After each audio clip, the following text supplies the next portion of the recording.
let's get started. Hey everyone, welcome. My name is Lucas Hall. I'm with Landlordology and Cozy, and thank you all for joining me tonight.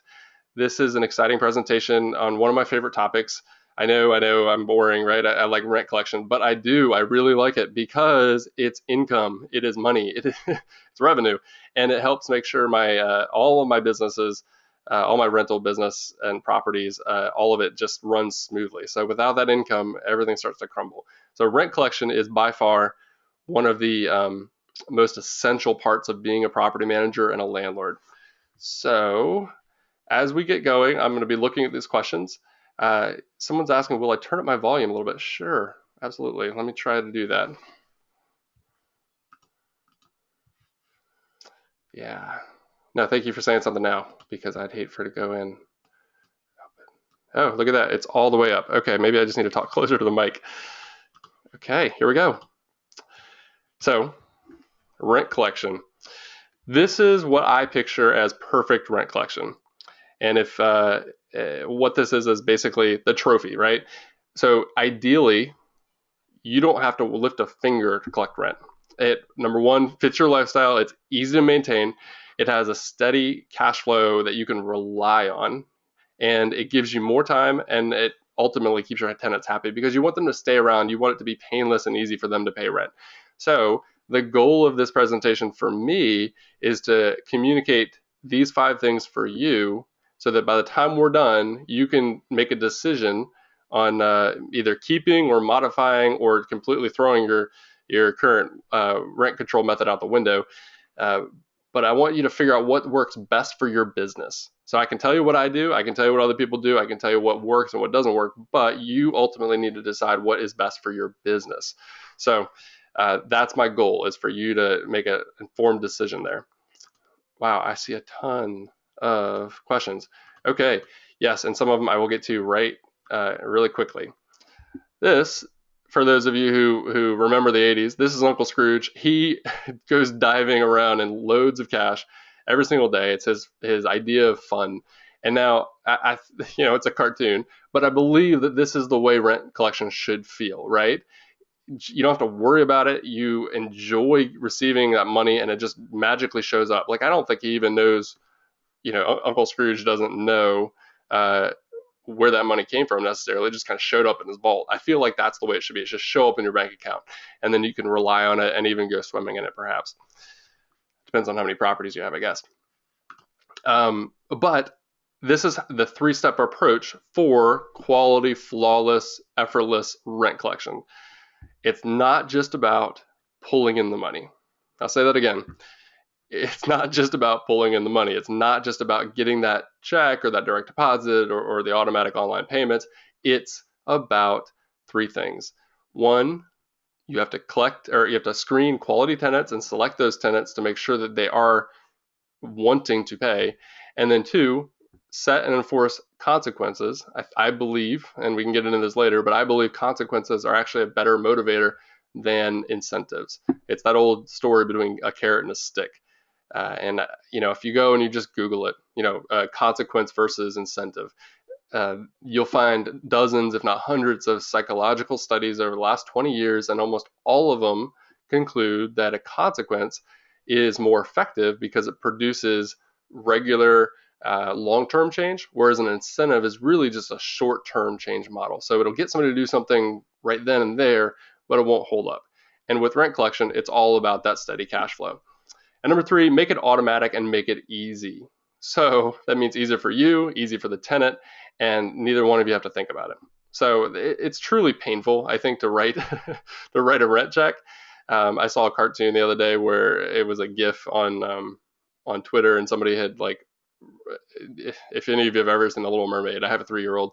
The Little Mermaid, she's like signing her life away with Ursula, and that's kind of like what it feels like to write a rent check, because she's cringing and she's writing at the same time. Couldn't have said it better myself. Okay, so my story. Who am I? Why am I here? Why are you listening to me? I am, again, Lucas Hall. I'm a project management professional by trade. I have a certification. That's a real thing. That just means that I'm able to get stuff done. And there's actually a certification for it. But while I was working in consulting, IT government consulting for a number of years, I also started collecting properties. And I don't mean collecting like they were baseball cards, but I would put significant cash down and work towards it, and then just build up one at a time. I now have 5 properties, and at any given time during the year, I have about 17 tenants, and that does fluctuate depending on if I'm buying or selling, or um, looking for tenants. And I am the founder of Landlordology. Landlordology, which is still hard for me to say how many years later, is one of the best resources online for landlords and independent property managers to just learn how to be more ethical, better, and more profitable.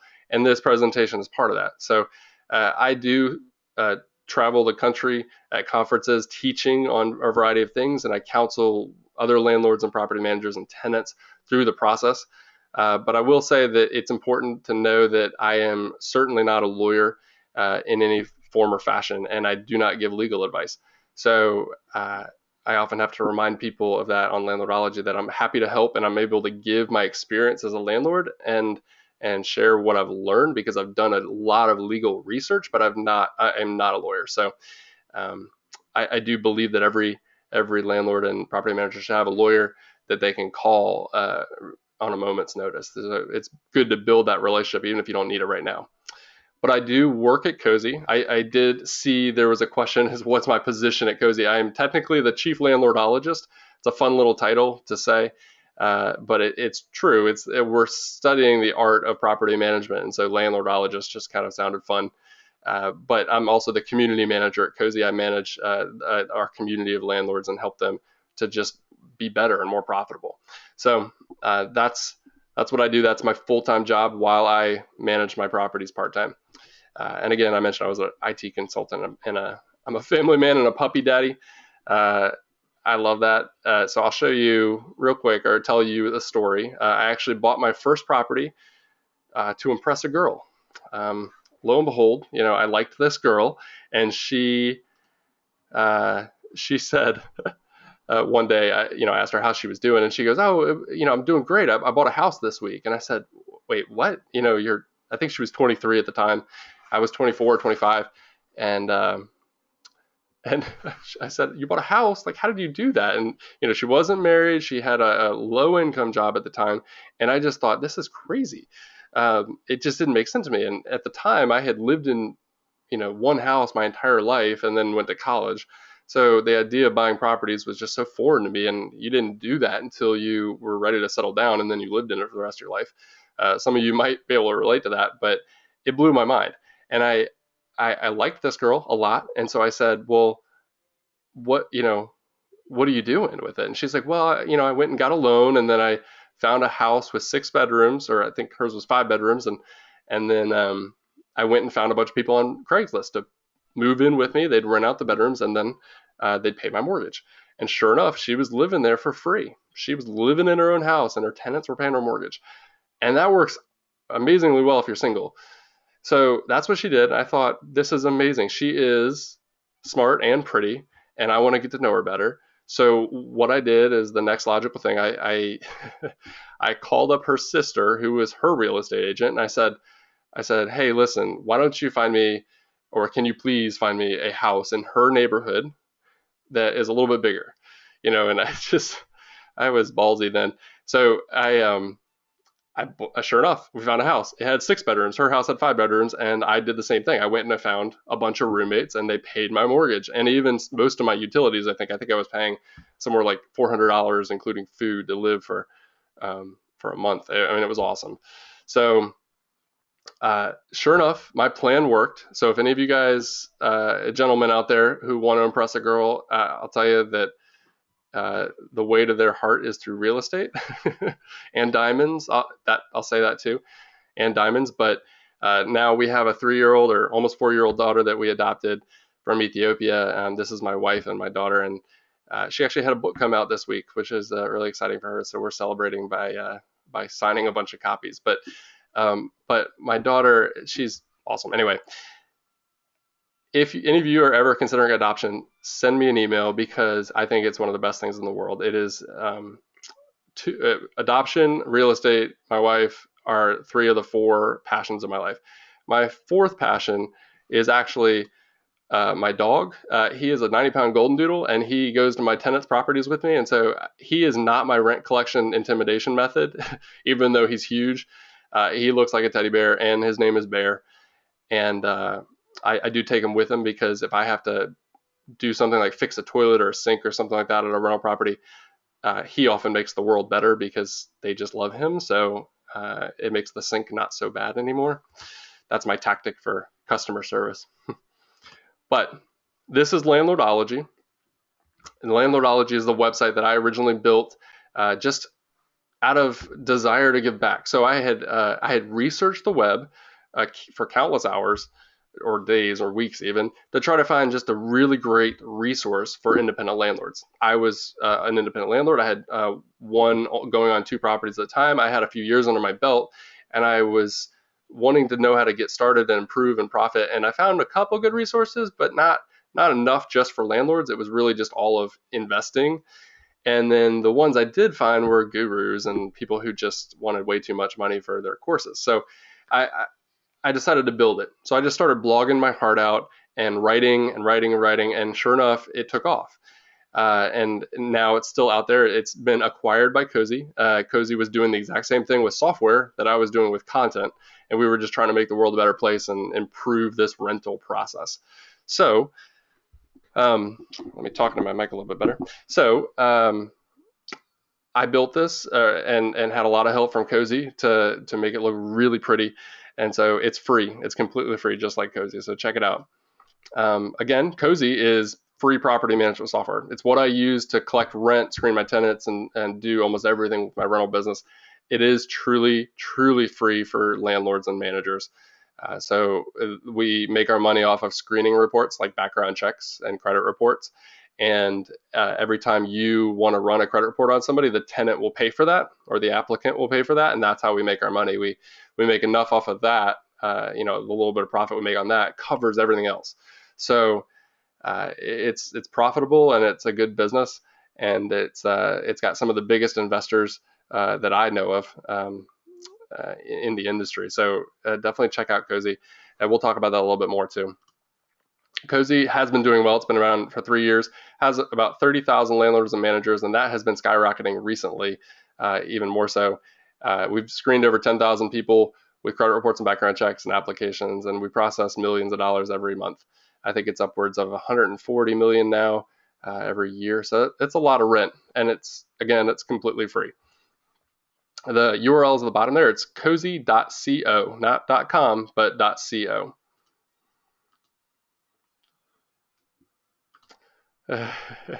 I'm seeing some of your questions. You guys are funny.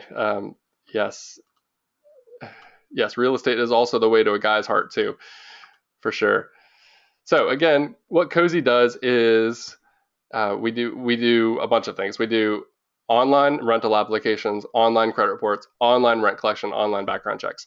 And what I love about these four things are they're the four core parts of being a manager or managing rental properties.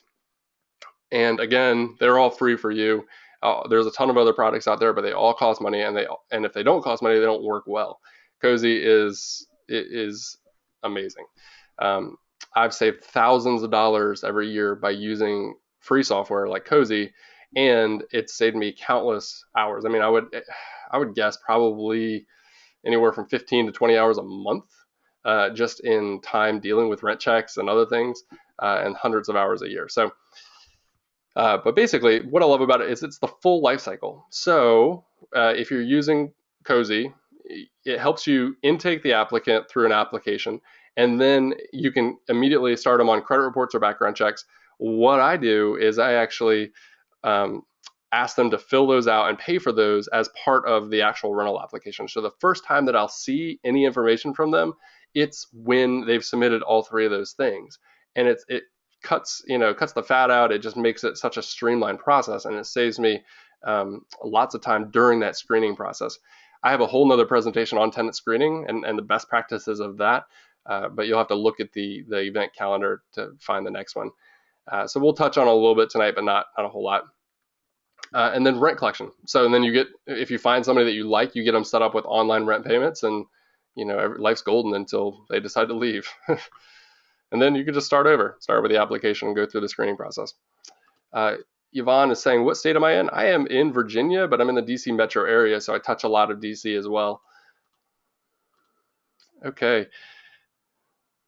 All right, great. Thank you. You guys are saying the volume is fine now. That's great. All right. So that's the intro, and I see that we had a lot more people jump in, so welcome. Thank you guys. We are almost capped out. This is almost a full house here. Just a few more people, and it will be at our max. I'm excited that you're here. Thank you again. I'm Lucas Hall, and this is a presentation about rent collection. So this is the meat and potatoes. This is what you came for, so we'll dive right in. What I'm going to talk about is this three-step approach, and in that three-step approach, we're going to talk about the different types of rent. So what is considered to be acceptable rent, and then how can you collect that rent? So what are the acceptable forms of actually obtaining it? So again, the three-step approach is that you have to find quality tenants. I don't care how wealthy somebody is. If you don't have somebody who not only wants to pay rent but has the means to, then you're going to hurt yourself. You're never going to get the money. So you have to select quality tenants, and that comes into tenant screening. So do a good job screening your tenants with background checks and credit reports, and look at their pay stubs. Go through the whole process, which I outlined in a different presentation and a guide that I can show you later. Set your clear expectations and the consequences of such. I'll get into that in a little bit, but make sure that everything is in the lease. I think that's probably the biggest thing, is make sure you have a rock solid lease and then stick to it. Like, don't deviate. If the lease says there's a late fee, just enforce a late fee. If the lease says there's an early termination fee, then enforce the early termination fee. Don't make exceptions. Just stick to the lease, and the lease becomes the bad guy, not you. You're just doing what you guys agreed to do. So that's the beauty of doing that. Again, I think consequences are more powerful than incentives, because incentives only change behavior temporarily. Consequences are more of a long-term change, because those consequences are recurring. The incentive can be recurring, but eventually it will lose its polish, or it will lose its appeal. I just saw Jurassic World again last night. I love that movie.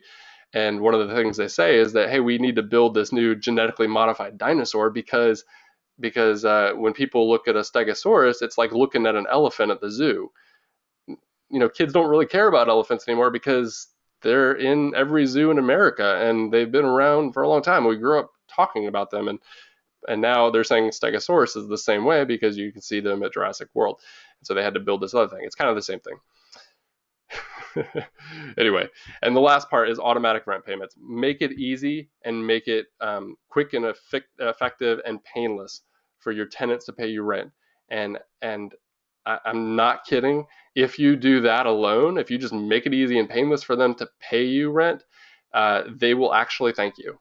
They will actually say, thank you for letting me pay rent this way.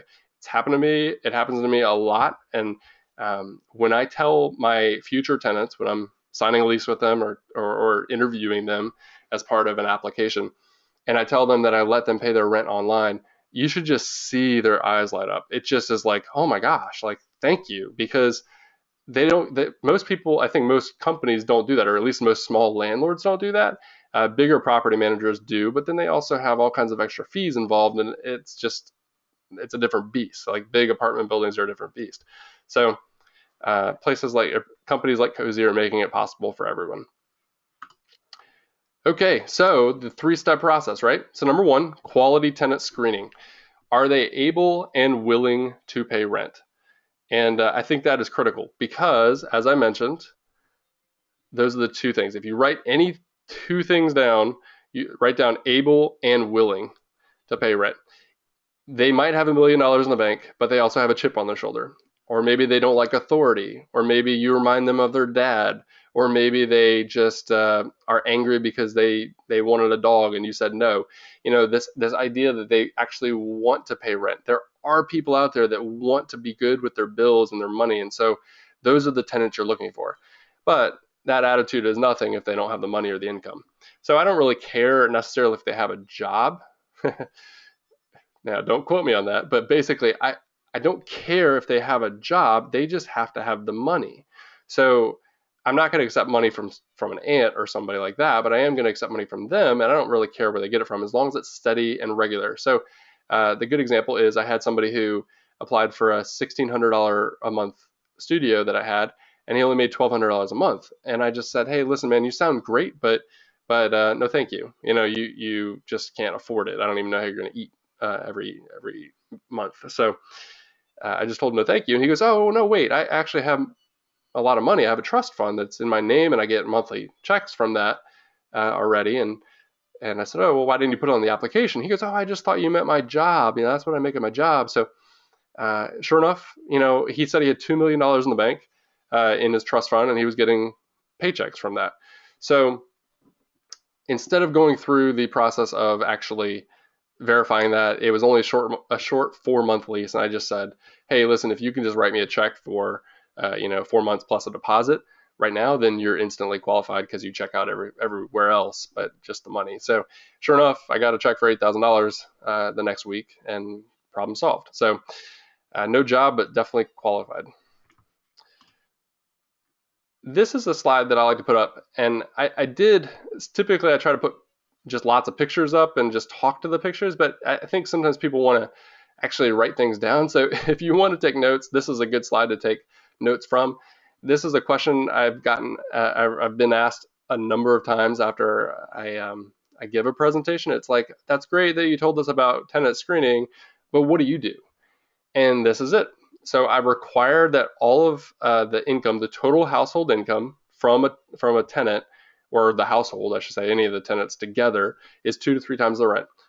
Obviously, 3 times the rent is much better than 2 times. So whatever you pick, make sure it's in that range, and make sure that you're consistent when you're reviewing other applicants.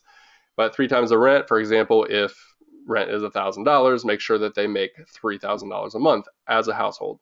So in roommate situations, you can certainly add up all their incomes, and that's something Cozy does really well, is it takes all the group of applicants, and then it figures out what the percentage is that they make versus what the rent is. And so you don't even have to do that calculation. It's all in there for you. Number 2, no evictions ever. I think evictions in a lot of ways are worse than a lot of other convictions, because it shows a clear defiance to the landlord, especially when it comes to paying rent. So maybe it was an eviction because they decided to go get a horde of dogs, but most of the time it's about money or severe damage to the property. So what I do is I look for the evictions, and the Cozy background checks will actually tell you if there's been evictions. If there's a national hit in terms of conviction, it'll dive into the county records too, which is awesome. I'm seeing your questions. Thank you guys. You guys are really going at it with these questions. This is really great. One question is, does Cozy allow for joint credit reports, i.e. a husband and a wife applying together? The answer is there's no such thing as a joint credit report. Each credit report is tied to one social security number and one social security number only. So the husband has a credit report and the wife has a credit report. And this question is from Jana, just so you're listening. So you have to get both credit reports, but both of the applicants can apply together through Cozy, but each one of them would have to buy a separate credit report because they each have a separate credit report. That's just how the world works. So yes, you can get both those easily through Cozy. With evictions, to get back to that, I don't think it's ever wise to accept anybody who's ever had an eviction, because it means that there's a judgment against them. It means that the landlord took them to court and there was an argument of some sort. I mean, this happens all the time, right? The tenant and the landlord argue, and then they disagree, so they go to court, and the landlord's trying to kick out the tenant. But if the tenant has an eviction record, it means the judge ruled against him. So the case was heard. The judge said, no way, dude, you are losing this because you did whatever, you didn't pay your rent. And that means that he has a record. So if he has a record, that means he lost. If he won the eviction case and he got to stay in the apartment, he would never have an eviction show up on his record. So the fact that it's there means he was in the wrong, and he thought that he could get away with it, or he thought that he could go against the lease. That's why I don't like him. Number 3, no convictions at all in the last 2 years. I think that's important. And you can set your limit to whatever you want. Some people do 6 months, some people do 5 years. Whatever you set, make sure you use that same marker for all your applicants. You have to be consistent. But I think 2 years is a good time frame for somebody to kind of clean up if they've done something. I never accept anybody with violent crimes or armed crimes. If they did an armed bank robbery or they beat somebody with a baseball bat, I just think it's horrible. That's just a different type of person, and especially the type of person that I don't want to be knocking on their door to try to track down rent if they go MIA on me. So I just don't even deal with it. And then again, no credit card debt or low credit card debt. Obviously, no debt is better, but low credit card debt's okay. It just depends on what type, and we'll get into that too. What I didn't mention here was I usually set a standard of I would prefer everyone to be over 700 on their credit score, but that's not always possible. I never go below 650 just because I just think there's enough people out there above 650 that I'll find a tenant quickly and effectively. This is a phrase, this is a quote. It's a very famous quote. It's renters with no income are fine people, but they make horrible, horrible tenants. And this has been said by every experienced property manager ever, like ever. So if you think that's funny, then that means you're in it, right? Like you're living it and you're breathing it. If you don't get it, then you probably need to pick up some more properties and deal with some more tenants. But think about your screening processes a little bit more. But basically, I've met a lot of fine people that just are horrible with money, and I'll be friends with them, but I won't rent my house to them. Period. Okay. Yeah, more questions. Thank you guys. Okay. Gross. Yes, someone, Ron is asking about when it comes to income. Let's go back here. Here we go. Income, 2 to 3 times the rent. Ron is asking if, do I take gross or net income used for credit ratio? Good point. I do gross. So it's always gross, unless there's some sort of automatic withholding. So if the person's paying child support, then I'll look at that too, and I'll use that against them first because they don't really even see that money sometimes if it's getting siphoned off. But I'll use gross. I don't use net, and that's why it's 2 to 3 times the rent. If it was just net, then you would just look to see if they could cover the rent. It would be 1 times, not 3 times. So the 2 to 3 times covers all their other expenses too. But great question. I use gross. So and it makes it easy to look at their paycheck and just see how much they make. Okay, moving on. So number 2, set expectations. I use this phrase probably more than I should, but I sometimes I play with it, and when I'm talking to my tenants and I'm going through the lease, which I think is a critical thing, before they sign it, I usually take them out to coffee and I say, let's sit down, let's go through the lease. Let me just answer questions you have, and I send it to them beforehand so they can review it. But I like to say, if you can't pay, then you can't stay, right? I think it's really important that you kind of act like that old man in the picture who has got a stick, a teacher getting ready to like hit a student on the hand or something. You kind of want to act like that stern teacher, but you don't want to be rude. No one likes a grouchy old man, so you want to be stern but polite.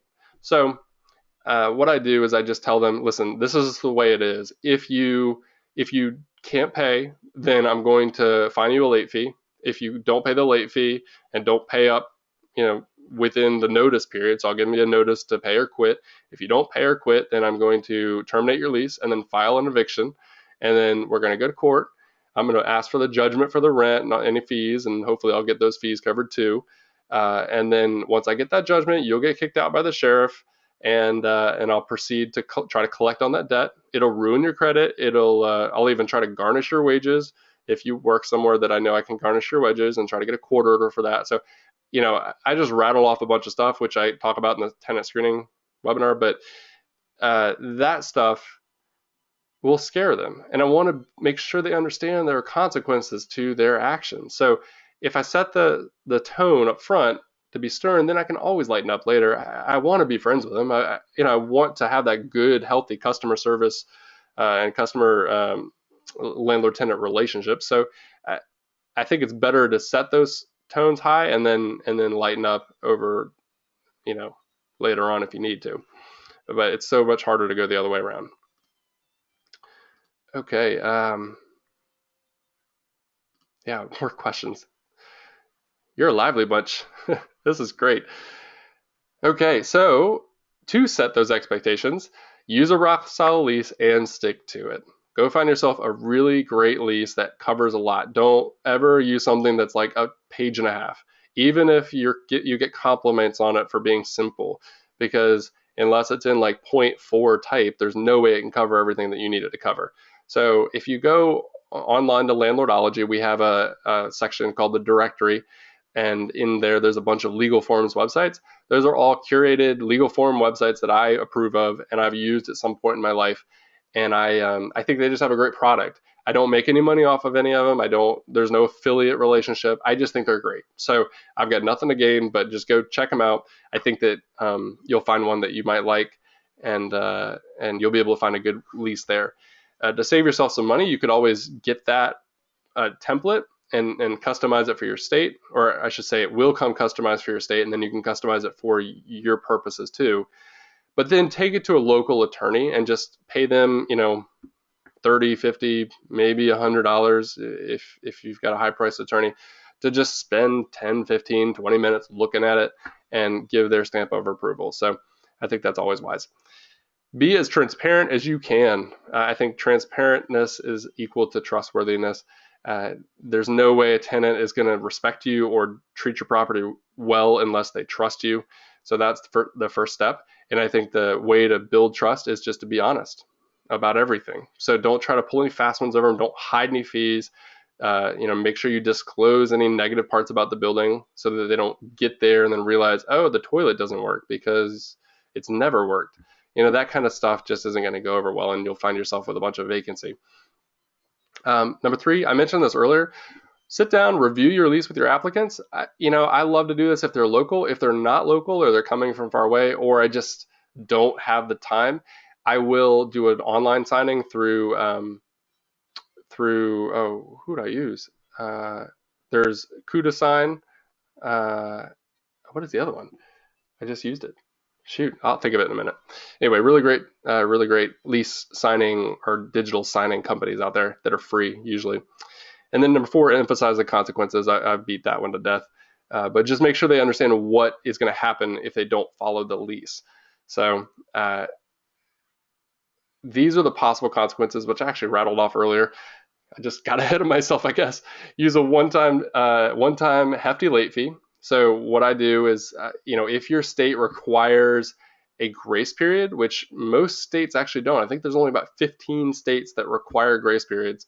I actually have an article on Landlordology. If you just type in grace periods, there's a picture of Grace Kelly, who's just a beautiful dancer from a while back, and she anyway, the article says no grace allowed. So check that out. It tells you what grace periods are for your state. So what I do in my state, I don't actually have a grace period requirement. So it's due on the 1st and late on the 2nd. And if they are late on the 2nd, they get a 5% late fee. Then I also do a daily late fee after that. And what that daily late fee does is on the 3rd, they get charged $20. On the 4th, they also get charged $20. On the 5th, they get charged $20. And the reason I have a daily late fee is not to make any money. I don't really care about that $20 here or there, but it just provides incentive. Again, incentive versus consequence, I guess. Maybe it's a consequence that they're not paying on time, but it makes sure that it ensures that they actually pay quickly after they're late. So if you only have a one-time late fee and they miss it, they get to the 2nd or the 5th or whenever your late fee kicks in, and they accrue that late fee, then there's no reason why they really need to pay after that, right? Can't they just wait until the 28th or the 29th or the 30th or, anytime before the next 1st of the month? Because they're not going to get penalized. So why not? Why not just go buy that flat screen TV or go out on a vacation and then worry about it later? And all of a sudden you're now 1 month behind on rent. So that's what the daily late fee does. I tell them, I'm going to terminate your lease. I'm going to, take you to eviction court, get a judgment for the money, and take you to small claims if I need to after that, try to damage your credit, and then try to collect on that as well. One thing I've never tried, though, is tax refund garnishments. So I'd love to hear if anybody has actually done that. I know that they will. The IRS will allow you to put in a request. So if you have a court order for a garnishment or judgment for that, you can put in a request to garnish that refund, like for 1 month a year. So I think it's in the fall sometime, maybe October, November, and you can put in a form with the IRS, and then come April when they are supposed to get their tax refund, it will actually go to you instead. But you have to have a court order for that, or at least a judgment, to figure that out. So I'd love to hear if anybody has any experience with that. I see a question here. It says from Matt, will Cozy calculate late fees? That is actually a feature that's upcoming, not automatically, or currently right now it won't automatically calculate them. But if you have a late fee that you want to add because they're late, you can just add that in there. So you could just do a one-time charge and tell Cozy whatever that charge is, and then they now have that against their lease ledger. So it shows that they owe that money and they can pay it if they want to right then and there. So it's real easy. I will say that Cozy, most of Cozy's tenants actually pay a recurring rent payment schedule. So late fees are a thing of the past. Like, to be honest, ever since I started using Cozy 2 years ago now, I haven't had a single late payment ever. 2 years, 17 tenants, a lot of payments, not a single late fee, because they just set it up and it's automatic.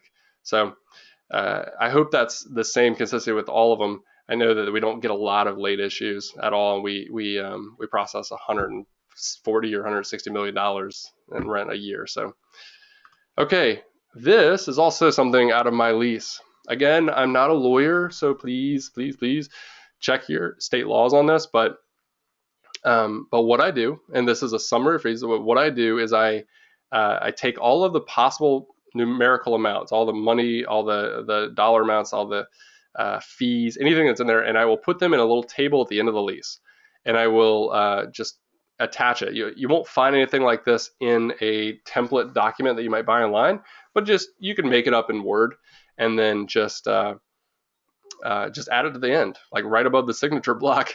And what it is it just says, hey, this is everything that's in the lease. So I'm not trying to hide anything. I just think that, being transparent, this is the best way to go.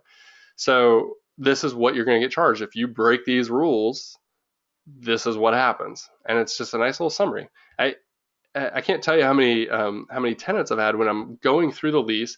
They seem concerned. They seem worried. They actually seem a little out of breath when we're going through the lease. And then we get to this last page, and they open it up and they look at it and they realize what it is that they're looking at. And they realize that from this point on, all they need to do is look at the back of the lease, and this will tell them what they need to know. So I love this, and I can, if anybody has any questions about this, I can explain it later. If you want to take a screenshot, for those of you who don't know how to do that, on a PC, you can hit print screen. It's actually a button on your keyboard. I think it's PRNT or PNT screen. And if you have a Mac, I think it's Command-Shift-4, which is way more complicated, but Command-Shift-4, and then you can take a picture of the screen and use that. Okay, Sarah says, I'm trying to download the docs, but I'm unsuccessful with the right click or left click or double click. Can you email them to me? Not right now, Sarah, but email me later and I'll respond back to you. Just, I'm not sure why. I know that some people do have trouble depending on their browser. My email address, for those of you who are interested, it's lucas@landlordology.com, and feel free to email me later if you have any questions. Number 3, this is part of that 3-prong approach, right? The 3-step process of collecting rent successfully. Number 3, make it automatic. And I think this is probably the most important part. Number 1, use a tool like Cozy. That's what I use. Just make it automatic. Just tell them, put it in the lease, tell them, hey, listen, we're going to do online rent payments. It's your only option. Unless you live in California, then you actually have to give another option. But I think there's 2, maybe 1 or 2 states outside of California that force you as a landlord to say, I'll accept online payments plus something else. But generally speaking, in most states, you can just say, this is how we're going to pay rent. and this is what you're going to do. And if you want to rent here, if you want to sign this lease, this is what you have to do. That's okay. That's okay in most states. So tell them you're going to use Cozy, but you have you have control over that, and that they have to set up automatic recurring payments. Cozy doesn't require them to do that because they can pay one-time fees, or they could control it. But if you put it in your lease, then it's a lease obligation.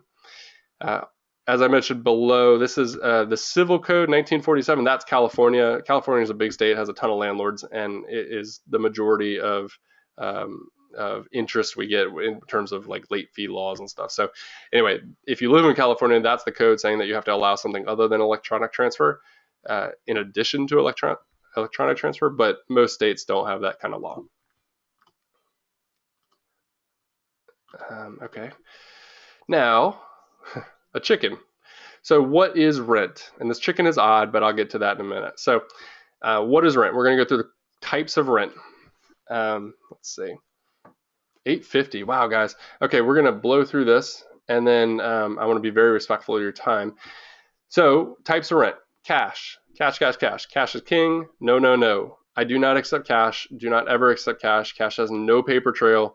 Even though it is legal tender, it's often prone to theft. It's difficult to prove in court. And generally speaking, I think cash just attracts a rough crowd. It's just, I don't want to rent to somebody who pulls $3,000 of cash in a wad out of their pocket. Like, that's just not who I want to rent to. So I don't accept cash. If they do have cash and that's their only method, then I'll tell them you need to go down to 7-Eleven and get a cashier's check. Personal checks. This is another form of acceptable rent payments. I think personal checks are cute, but they are a hassle to handle. They are widely accepted and still the number one way of paying rent, I think nationwide. But it's really a hassle if there's insufficient funds. You often don't find out for like 7 to 10 days, and then you still have to do something about it. That's what kills me. And actually, checks are the number one tool used by scammers to apply to your property, somehow convince you to give them keys because they gave you a bunch of money via a check, and then by the time that you figure out that the check bounced, they're already moved in, and now they're hunkered down, and you have to evict them 3 months later. So it's just a lot of risk, and it's an old method. There are so many better methods of using it. I think checks do actually tell you a lot about a tenant. So, if I had an applicant come to me and give me this rent check as a security deposit, let's say, and my property was clearly advertised as no pets allowed, no dogs, no cats, nothing, and then they gave me this, like, what do you think my first question is going to be? Yeah, what's your pug's name, right? Of course. What about this one, right? No pets allowed, and then I get this check. It's like, I think for those who can't see it, the check says, you say cat lady like it's a bad thing. It's like, oh dear, right? If I let this woman into my house, my carpet is going to smell like cat in 3 weeks. How about this one, right? I mean, I think this check can tell you a lot. Don't get me wrong. I believe in the right to bear arms. I am a gun owner. I think gun responsibility is first and foremost if you're going to own gun security and responsibilities if you're going to own a gun. But who puts this on their checks? Seriously, it makes me question. I don't have a problem with the gun, but it makes me question, like, how many guns do you have, and are you going to store live grenades in my basement? Or are you going to put propane tanks under the sink? What kind of other crazy things are you going to do if you're just a little crazy enough to put this picture on your check? But, if I had somebody come up to me and give me a check and they wore this t-shirt, I'd probably, give them a high five and say, that's awesome. You have a sense of humor. I like you already.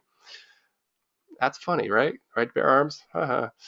Anyway, back to rent collection.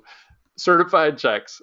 Certified checks are just slightly better than personal checks. You still have all the hassle of dealing with handling it. I mean, sure enough, you can take a picture of it with your phone and deposit it that way as with personal checks, but still, it's a physical thing you've got to manage.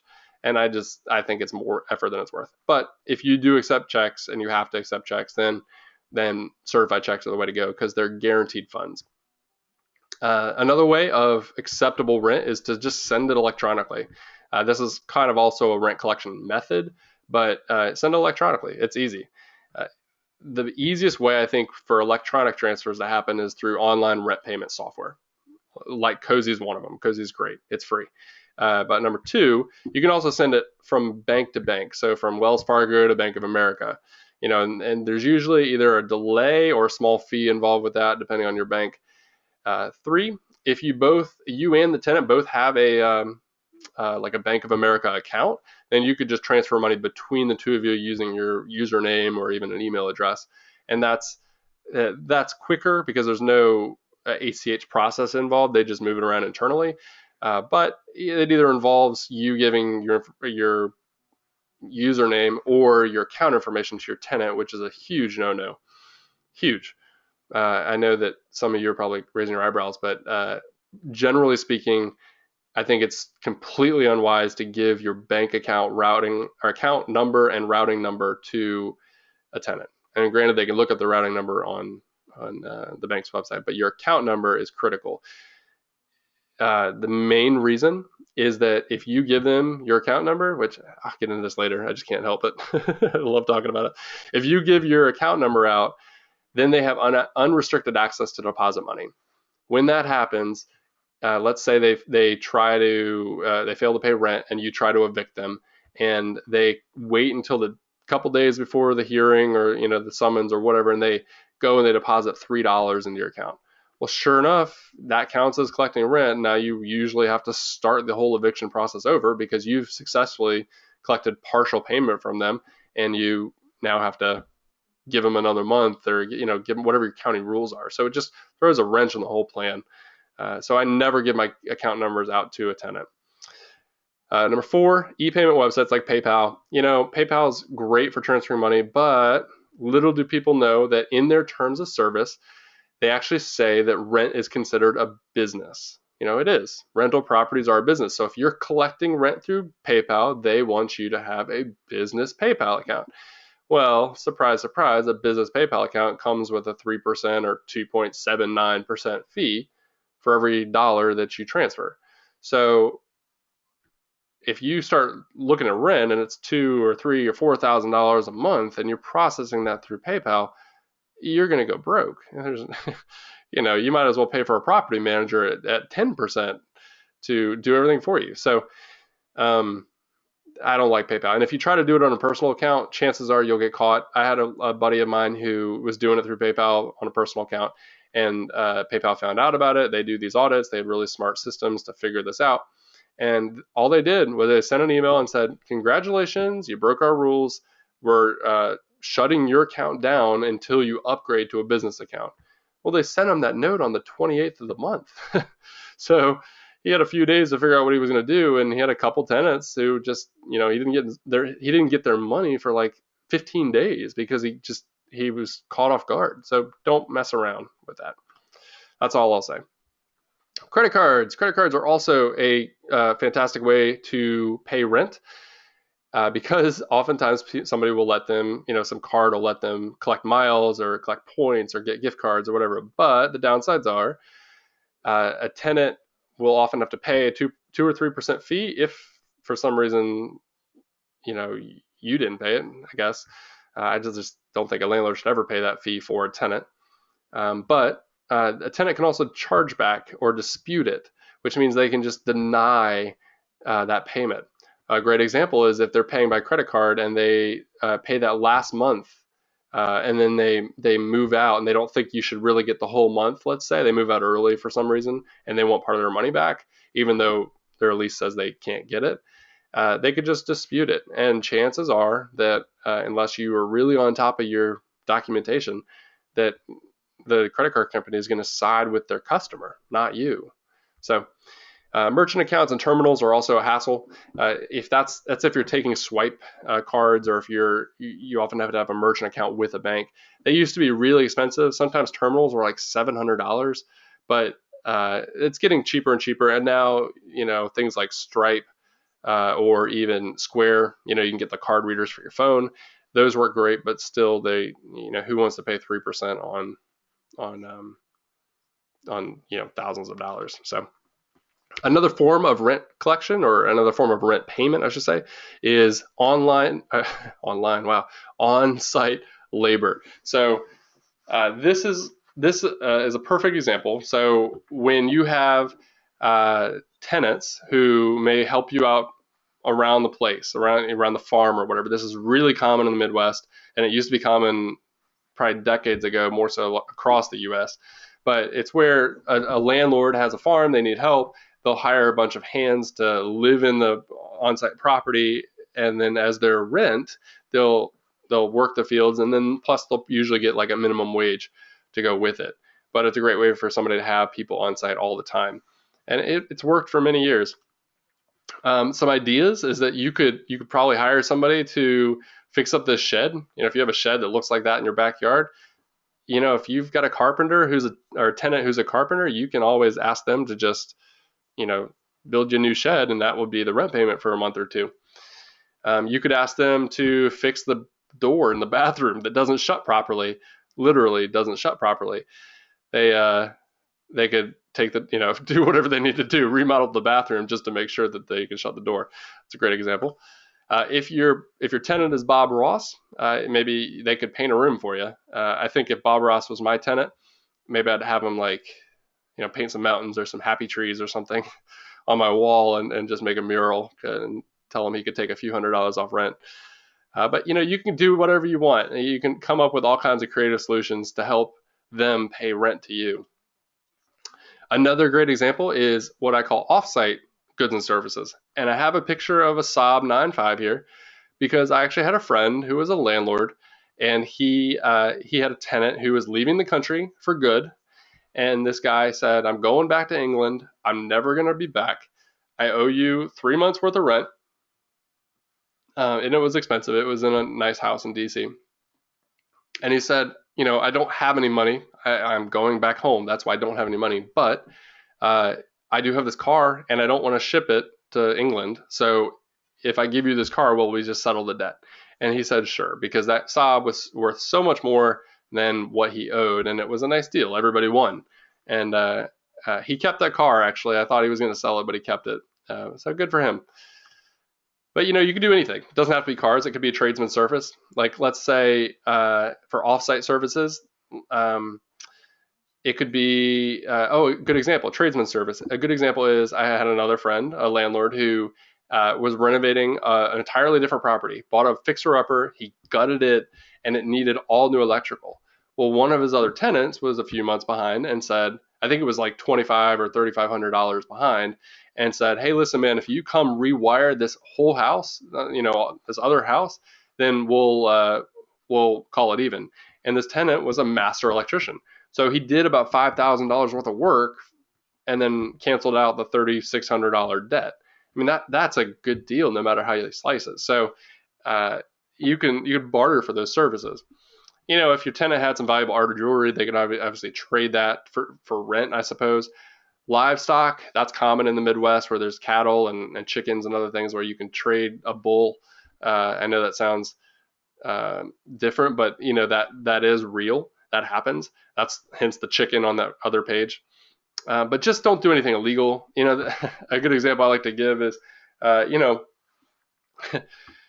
what if you said, "Hey, listen, man, if you come mow my lawn for, maybe the lawn at my own house, if you come mow my own lawn for 3 months or something, then I'll forget about your $600 that you owe me."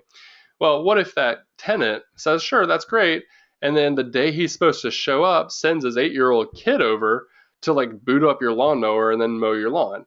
Well, not only is he not doing what he promised, but now you have a child mowing your lawn, and that just gets into a lot of other legal issues with, now you're employing minors to do labor for you that you didn't intend to. Anyway, so just don't do anything illegal. It's just, make sure it's clear and it's okay. So I know it's getting late. It's 9:04. Oops, on East Coast time, 9:04, and we're gonna roll through this next part. This is probably one of my favorite parts of the presentation. This is how rent is paid. So we talked about what types of rent can be considered valid and legitimate, and now we're talking about how to collect it. So there's a couple solutions. One is online rent payments. This is a great example. Cozy does this so well. This is what I do, and I think we live in the world of technology. Why not use it, right? I can now accept credit cards with my phone. Why not transfer money online too? This is so key. Online rent payments, I think, are the ideal best way to do it because you can set up a system and you don't have to give away the farm. You don't have to give out your account numbers. It's all protected.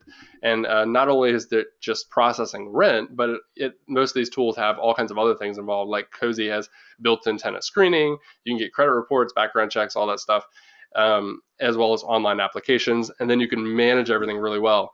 And then you also, with Cozy, you can get everything on your phone too. You just log in and you see all your leases, what the balance is. It just tracks the accounting too. So why would you write it down on a ledger, at your desk office, or, keep it in a spreadsheet when you could actually keep it with the real payments? I like them because I don't ever have to deal with paper cuts from checks ever again. I force my tenants to make it automatic. They actually like that. Even though Cozy processes rent, it takes about 3 to 5 business days, which is, it goes through the standard ACH process, which is regulated by the Federal Reserve.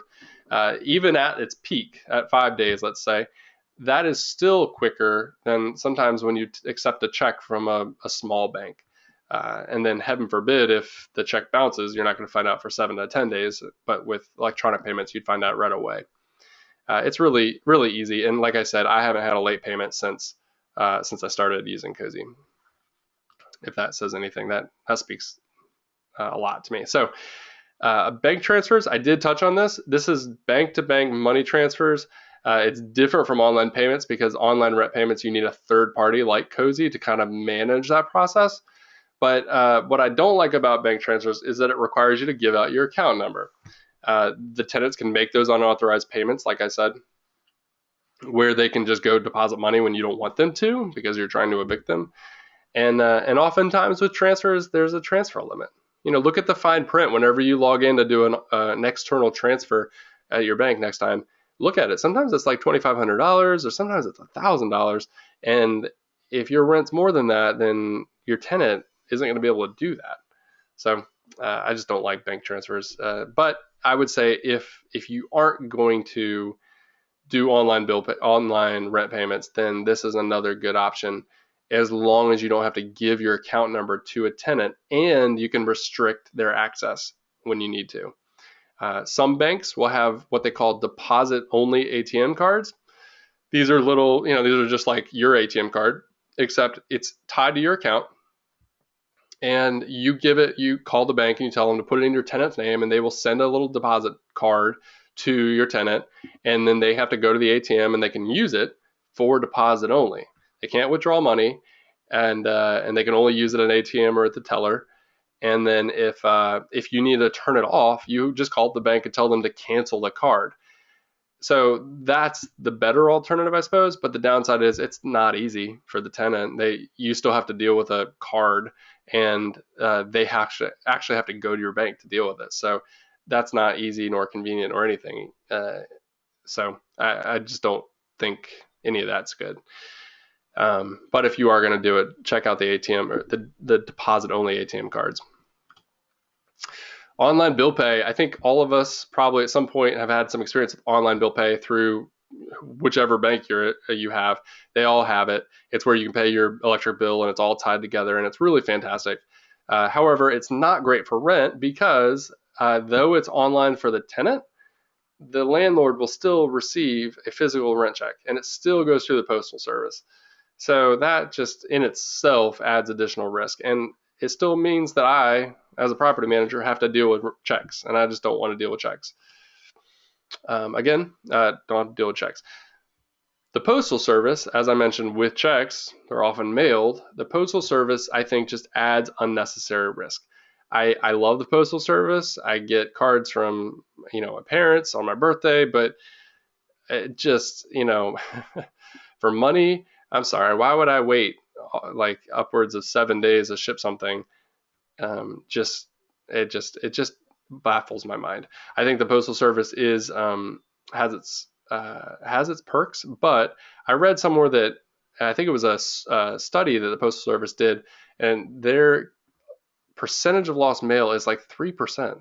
I I think it was like 2.3 or 3%, and it's been consistent since the 70s, which means that like for every 100 rent checks I have, I'm going to lose 3 of them if I send it through the mail. So I just don't think it's great. I think what generally what happens is if I tell a tenant to send me something in the mail, they will think that it's as long as they postmark it by the due date, then it's still good. That's not true. It has to be in the landlord's hand. I think that generally speaking, it's the tenant's responsibility to make sure rent is paid on time and in the possession of the landlord.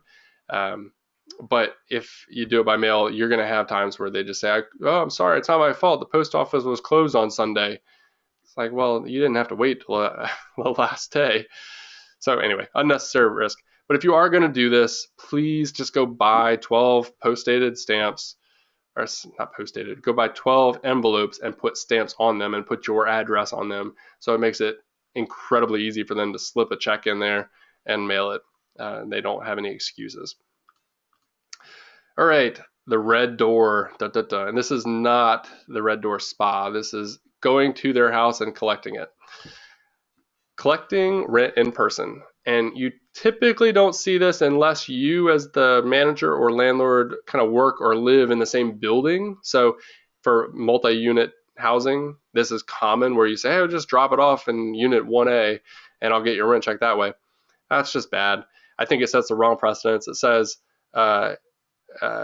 if you're going to pick up rent, if you're knocking on doors, it says that you're responsible for picking up rent, not the tenant, which is the complete opposite of what's really true. The tenant should be paying rent. I mean, when have you ever had your electric company come knock on your door and say, it's time to pay? It's not right. So it sets the wrong precedence. Like, what happens if you're sick or you couldn't make it out that night? It's, the first of the month and you didn't show up. Does that mean rent's late? Well, yeah, it's still late, but now there's confusion and they've got a pretty strong argument. You didn't show up. It's a hassle for your tenants. They have to be there typically when you're coming to collect it. If you've ever done this before, you'll know that when you start walking up that sidewalk to a house and they know it's the first of the month and they know why you're there, you'll see the lights will shut off and then all of a sudden no one's home. You can knock on the door all you want and no one's going to answer.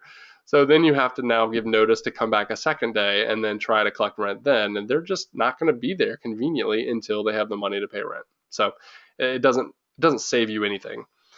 And as I mentioned, proper notice. You do have to give proper notice, which is typically 24 hours in most states before you can even show up on the premise. So this is just a bad idea.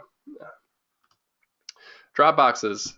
This is really common for large apartment buildings. They'll have a drop box by the leasing office. I think in those types of situations, it can be effective, especially if you're open to selecting multiple types of rent. But if you don't have a well-protected, well-lit, well-monitored area, like these apartment buildings sometimes will have security cameras on their drop boxes, then you're just asking to be broken into. So I think drop boxes, no matter how secure, can be damaged or destroyed or broken into. And believe me, just Google it. I actually did earlier before this conference, I Googled like theft of drop boxes, and you'll just find thousands of Google news articles about people breaking into these things with crowbars because they think there's cash in there. Even if you don't take cash, they think there's cash in there. I actually, this is a funny story. I actually when I was renting, I lived at a 300 unit building that had a big drop box outside of a glass wall. And there was a tenant who was being evicted, and he was being evicted around the first of the month. And when he was leaving on his way out, he decided to take a matchbook. He lit one match and then he threw the whole matchbook in the drop box. Can you imagine like 300 rent checks going up in flames? How do you sort that one out, right? And he didn't break into it. All he did was throw some matches in there, but he wreaked havoc on their process for a good 20 to 30 days. So they had to now go back and try to ask people for other checks. And then there's some people who said, oh, I paid in cash. I don't know if they actually did or not, but how do you prove it? It's a mess. So drop boxes are prone to theft. and there's really no receipt or proof of delivery, it adds delay. If I was a landlord, there's no way I'd want to, if I was a landlord in a building like that, I still wouldn't want to check the box, 5 times a day, and check it every day of the week or month, I should say. So it's horrible. Okay. Bank deposits and ATM deposits. This is what I addressed earlier with those little ATM deposit only cards. I think they're a good idea if you just aren't tech savvy and don't want to deal with online rent payments, but you can do all of that and more with online rent payments. So I think that it's better to get something like Cozy. Lump sum payments. I think this is another way to collect rent. This goes back to that story I was telling at the beginning of the presentation where I had a tenant who couldn't afford it, and he's like, oh, I've got a trust fund with $2 million. Like, he had that money. So it was only a 4-month lease. My state didn't have any prepayment requirements or maximums like California. I think you can only accept first month's rent, in terms of prepaid rent. You can't collect 5 months worth of rent. But I think in this case, like, he was perfectly qualified because he had the money, and I could just say, give me 4 months worth of rent and we don't have an issue. So it's not a bad solution because it takes the idea of a late payment and just gets rid of it. It's never gonna be late if he pays it all up front. In California, I mentioned California earlier. In California, there is a requirement or a maximum of only 1 month of prepayment rent. But if your lease is longer than 6 months, it can be more than that. It can be a no limit. So I mentioned these codes in there because I know a lot of you guys are in California, but each state has different rules on this, if they even have rules at all. So you can check all this out. I'll show you where you can find these rules for every state in a few minutes. Well, I think last but not least, this is post-dated checks. Raise your hand if you've ever done this. I'm just kidding. No, I can't really see you. But post-dated checks are a kind of an odd but efficient way of collecting rent, I suppose. And I'll just use my father-in-law as an example. He's a fantastic guy. He's been a landlord for 20 to 30 years. But what he's done, and he built this system before there was online rent payments. He said, hey, listen, if you want to rent this place, then you have to pay me 12 post-dated checks of rent right now. You sign the lease, give me 12 checks, and I will go to the bank and I will cash them on the first of the month, for whatever date that they're dated for. And I think that, while that works, it sets a bad taste in your mouth, right? As a tenant who, you just met this guy, you just met the landlord, you're not even sure if you're going to like the place, even though you're signing the lease. And now you have to turn over how many thousands of dollars worth of checks, and you're trusting that this guy isn't going to just try to deposit them all, because I've definitely heard of situations where the banks just don't even look at the numbers and they just cash them all anyway. So it's risky, and I think it just starts off, on a bad foot with your tenant. So I don't like it because it just doesn't present a good customer service attitude. It's too demanding up front. Okay, so that was last but not least. And so that, I guess, concludes the 3-step approach. So we talked about how to select quality tenants, how to set your clear expectations and consequences rather than incentives, and then how to set up automatic rent payments. I use Cozy as an example. I'm going to tell you a little bit more about that. And if you do all 3 of those things together and you're pretty consistent about it, you won't have a problem. I promise you, you won't have any rent payment issues. You find a good tenant, set them up with online rent payments, use something like Cozy, if not Cozy itself, because it will improve your business. And again, Cozy is completely free. But I never want to end or conclude a seminar without just giving you a ton of information. So I will reiterate here, down in the bottom right-hand corner of your GoToWebinar control panel, you'll see there's 3 handouts. If you didn't hear me talking about them earlier, there's this presentation. There's also the official Landlord's Guide to Rent Collection, which is a definitive guide from which this was based on. And then there's also my tenant welcome letter, which I actually use in my own life to give my tenants when they sign the lease. And I say, this is what you have to do to kind of get set up. How do you move in okay? Who do you need to call for utilities? And how do you set up your rent so that we don't have any issues, so that you're paying the way the lease says you have to pay. So check those out. Also go to Landlordology. That the URL is at the bottom of the screen. It looks like this. So in case when you get there, you'll see that on the homepage there are 4 main categories. There you can search, but you can also look through the state law and regulations, which is the far left-hand corner, and then services directory, where you'll find a bunch of legal forms and other tools. All are not run by us, but they're just tools that we think are great and that I've used personally in my own life. And then more guides, as well as the landlord lifecycle. So if you're new to landlording or property management, check that out because it's a great kind of high-level overview of the whole thing. The state laws that I mentioned earlier, this is what we've accomplished so far. I think we actually have Mississippi and South Dakota done already too.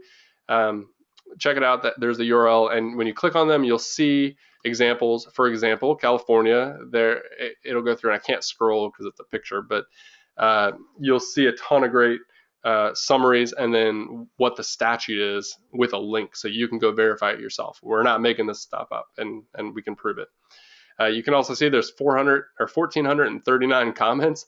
There's a lot of discussion, a lot of Q&A happening. So if we didn't answer your question in the article, you can probably get it answered in the comments.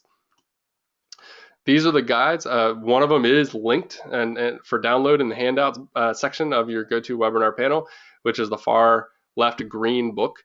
But you can also download the other ones on that URL. They're completely free. The tenant screening guide is really great too. That is just a very logical method of screening tenants and what to do. Check out Cozy. It's cozy.co.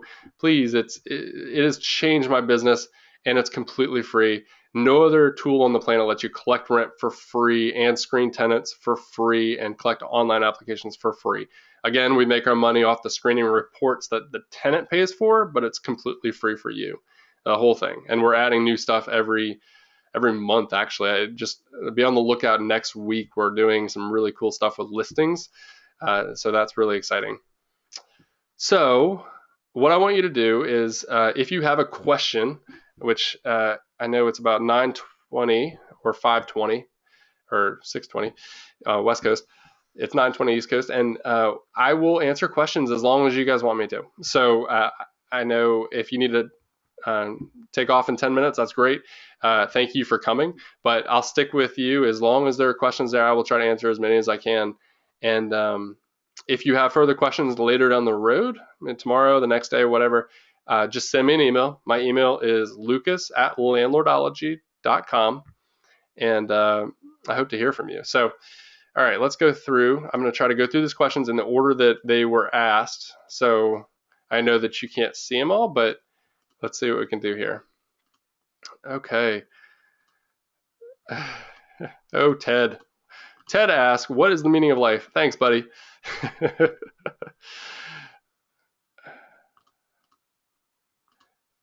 Okay. Barb is asking, are the legal forms that you have on Landlordology workable for Ontario?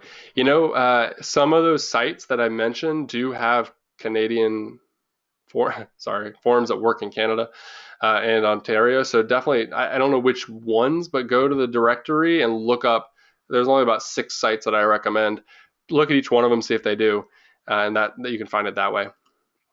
Okay, Mark is asking, when raising rents, should I also collect the makeup difference for the last month's rent and security deposit? Great question, Mark. Thank you. Definitely collect the difference on the security deposit. Absolutely. Now, last month's rent, if you've already collected last month's rent and that's part of your system, then yes, because that last month needs to be paid in full. And if you don't make up the difference when you're raising the rent, then it won't be a full payment. However, I want to strongly encourage you to ditch that whole idea about last month's rent. I think it's a crock. Last month's rent is just trouble waiting in the bushes. And I think that a security deposit is absolutely required, but in many states, a last month's rent payment is considered prepaid rent. It's often not allowed, and even if it is allowed, you often have to store it in a third-party escrow account and then collect interest on it.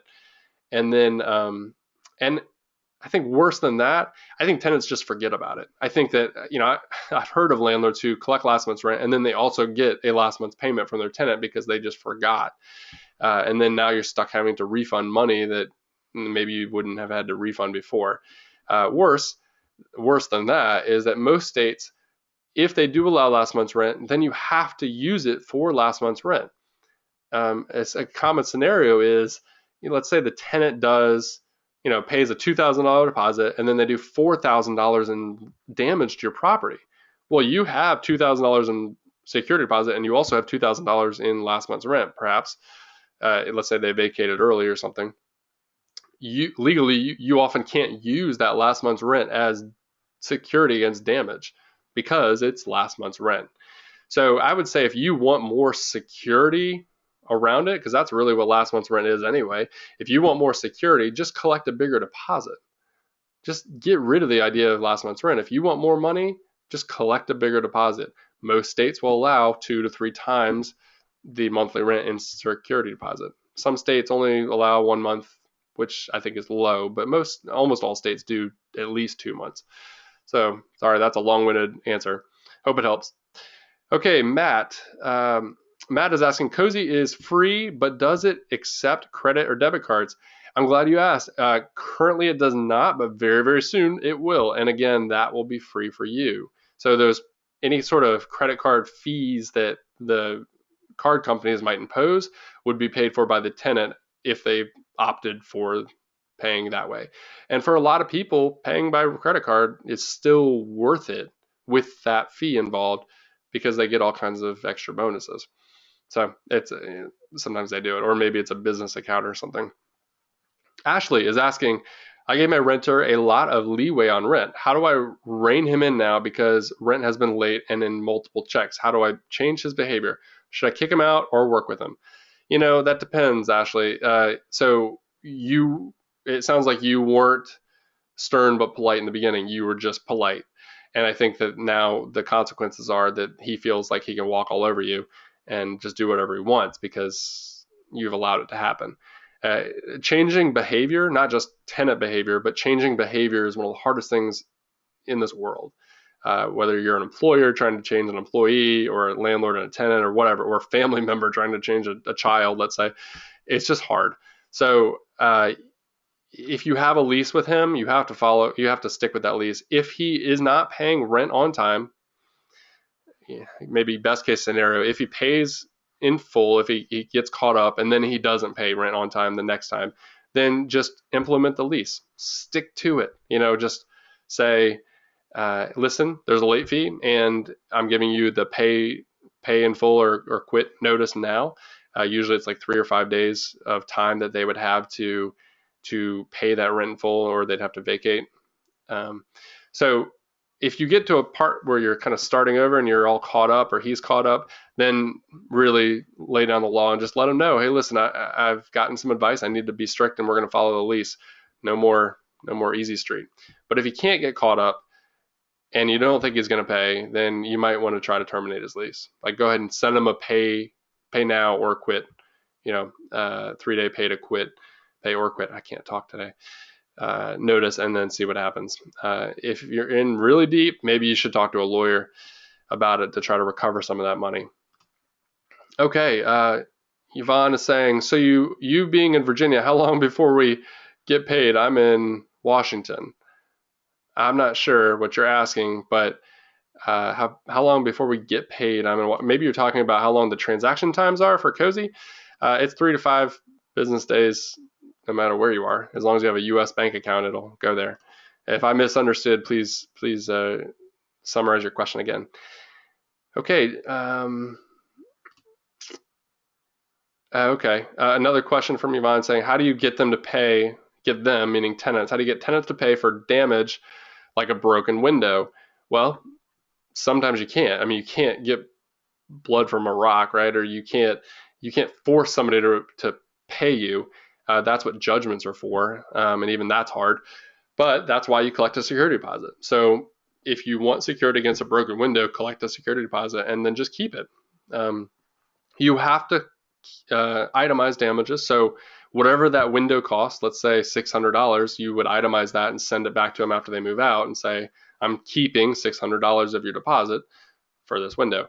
If you're not collecting a deposit, then that's one of your biggest mistakes there, because you don't have any security against these damages. Okay, Noel is asking, how does it work when you have existing tenants? Yeah, how does it work? I guess Cozy, you're asking, how does it work when you have existing tenants? It's really easy. So I actually started using Cozy with existing tenants, and when you're setting up, telling Cozy about your lease structure, what type of lease it is, what the payments are, and all that, you just add in their email addresses, and then Cozy will send them an email and walk them through that process of setting up bank accounts, and transferring money and making it all, established. And it's just a little bit of work in the very beginning, but once it's set up, it'll just run on autopilot. So, and then if you ever have one-time fees, like for parking or storage or utilities or something like that, you can always add those charges in throughout the lease, and the tenants can always log in and make payments against those pretty easily. So it's very easy. It's actually a bit easier if you already have existing tenants, because you don't have to worry about screening and all that, but very, very easy. Okay, Leonard is asking, hi Lucas, what about Section 8 tenants as part of your criteria? Do you allow Section 8 tenants or some form of housing assistance? I will be honest with you, I have never actually had to deal with that. I did get a question once from a tenant who just called and said, do you take Section 8? And that was the first time I had ever been approached by someone wanting to pay with Section 8 credits or vouchers. So I called up my county Section 8 office, and I just said, listen, I'm a landlord. Do I need to participate in this? Is this a required program? And they said, absolutely not. And they said, in most counties, it's not required. So it's completely optional. But if you do, then you get partial payment from the government, and they will pay for part of the tenant's housing. My overall arching theme is that if someone needs help with housing, then they're either living outside their means or they're just on tough times. And we've all been there, right? In tough times. But I think that the people who just are in tough times don't stay in tough times. So, a question you might want to ask is, how long have you been in the Section 8 program? Or, if you, some people have the belief that getting a partial payment from Section 8 is a steady cash flow because they can't rely on the other partial payment from the tenant. Because for those who don't know, Section 8 will pay usually anywhere from 40 to 70% of housing costs for somebody who qualifies. But I just think it all comes back down to tenant screening, right? Like, I don't ever want a tenant who has trouble even paying 40%, right? That just is a bad tenant. So I don't want that. But I think the Section 8 housing definitely has its place. And I think for a lot of people in some areas, it is a fantastic source. So to each his own. That's the best I can answer. I will say that if you do want to use a tool like Cozy, you can certainly have the tenant set up for automatic payments for whatever their portion is.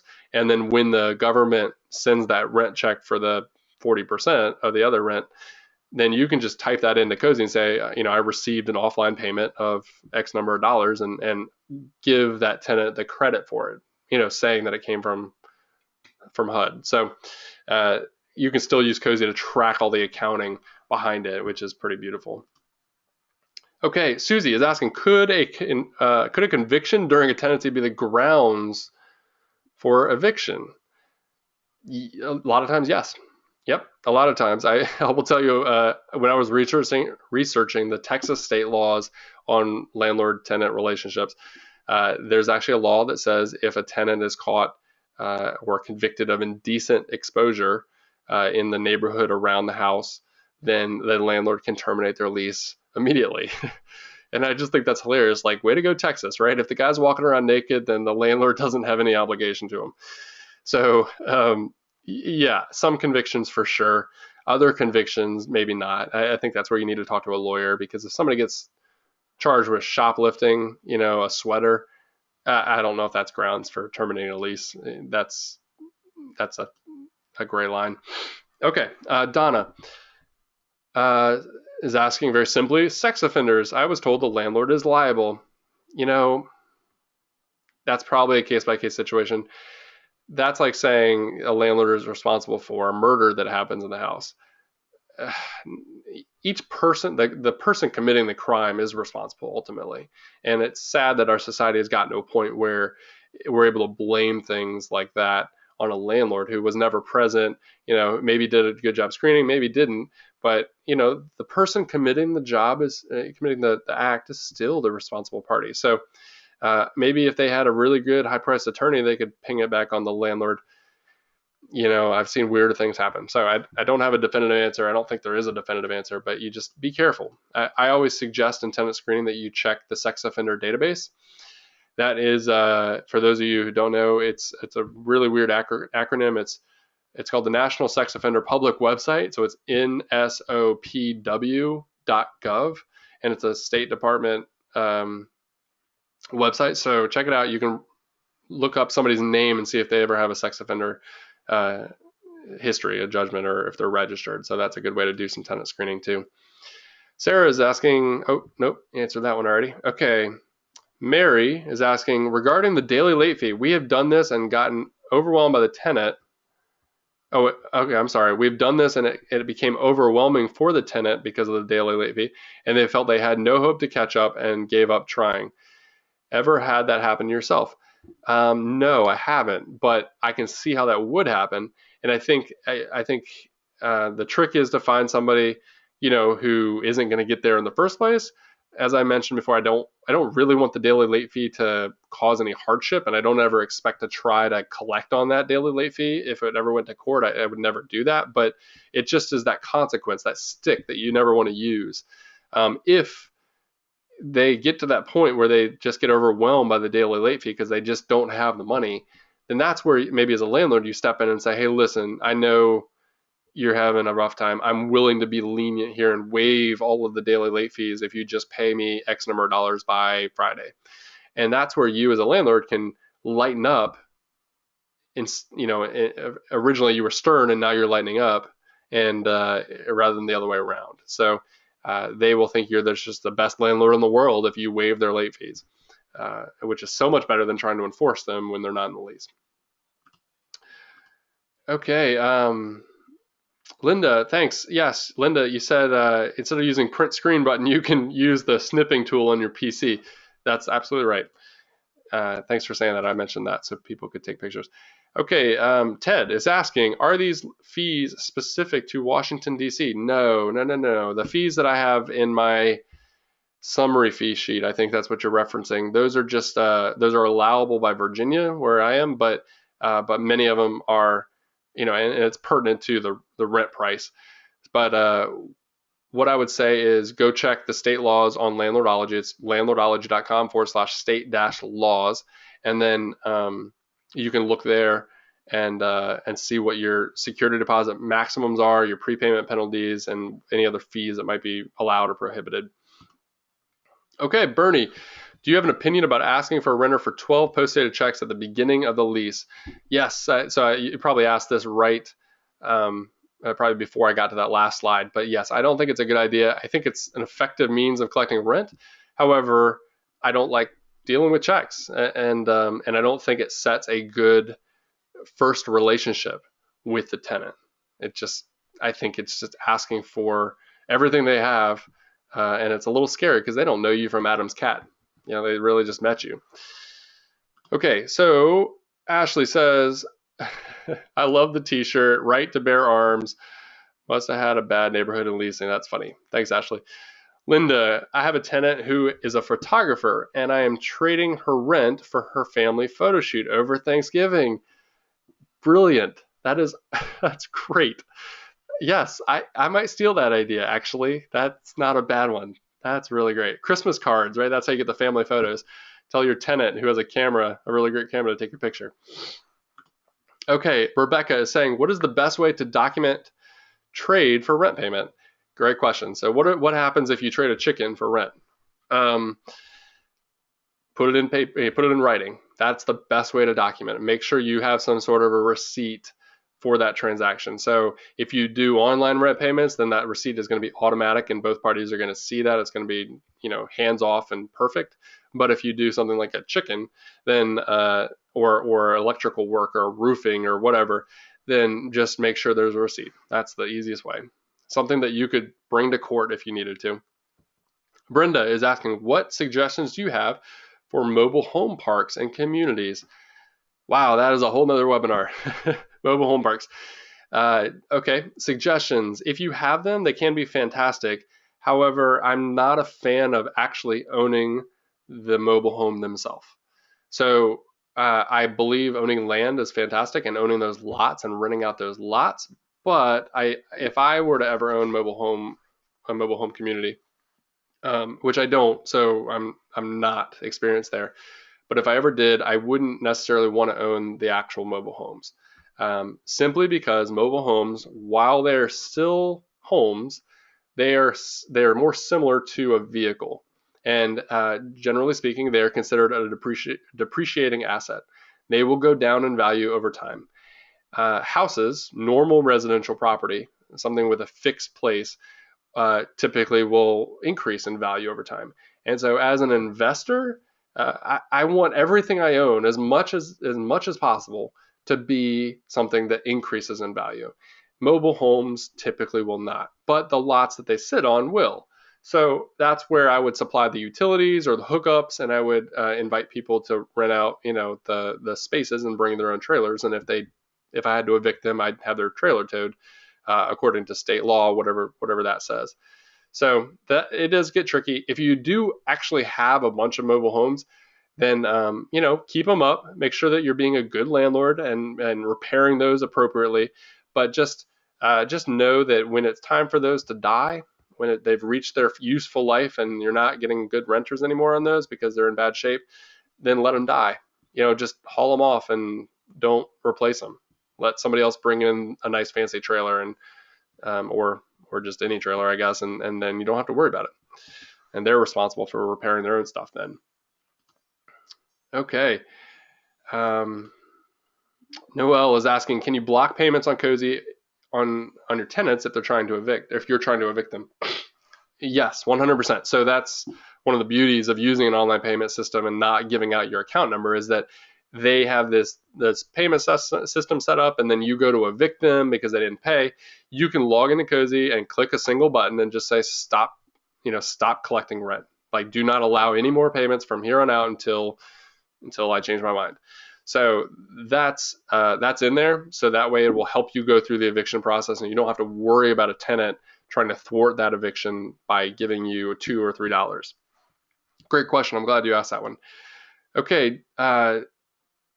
Joseph is asking, hi, Lucas. On a national finance talk show, one landlord had a tenant give him an account number for an aid agency, okay, like the Salvation Army, and was responsible, though he had property management software handling payments, not your company, not Cozy. My question is, how does Cozy handle or help prevent fraud with ACH deposits from tenants? Does a Cozy check and verify routing and account numbers? And if not, how do we protect themselves from this? I know copies of checks would be asked for, to check out the account number. Yeah, so as soon as somebody types in a routing and account number, Cozy's in the background working and verifying that it's, a bank. I mean, almost instantly you'll see when you type in all the information, it'll say, oh, you have a Wells Fargo account. It'll know that. So you have no control in Cozy, and nor should you as a landlord have any control over where the money is being transferred from. But the tenant's allowed to pick whatever account they want. They might have multiple bank accounts, or if it's coming from another person. But Cozy does do an ID verification associated with that account. So there is a high level of security. It is actually bank level security.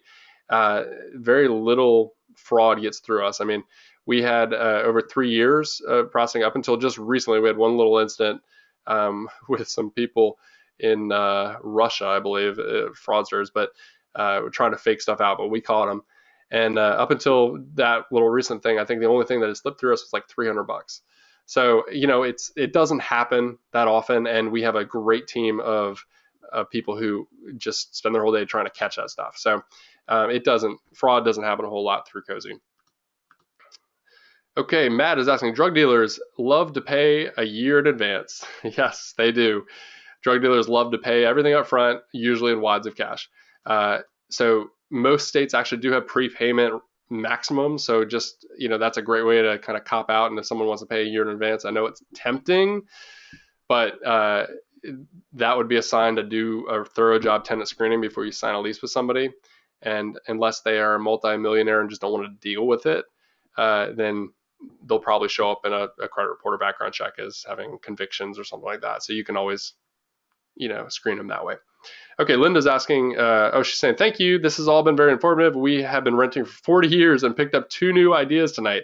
Wow, Linda, thank you. That is quite a compliment. I appreciate that. Okay, Mark is asking, I'm from Boston, Massachusetts, and I would really like to know about collecting the difference to bring the security deposit and last month's rent up to the rent increases. Mark, I answered this just a little while ago. Definitely do that.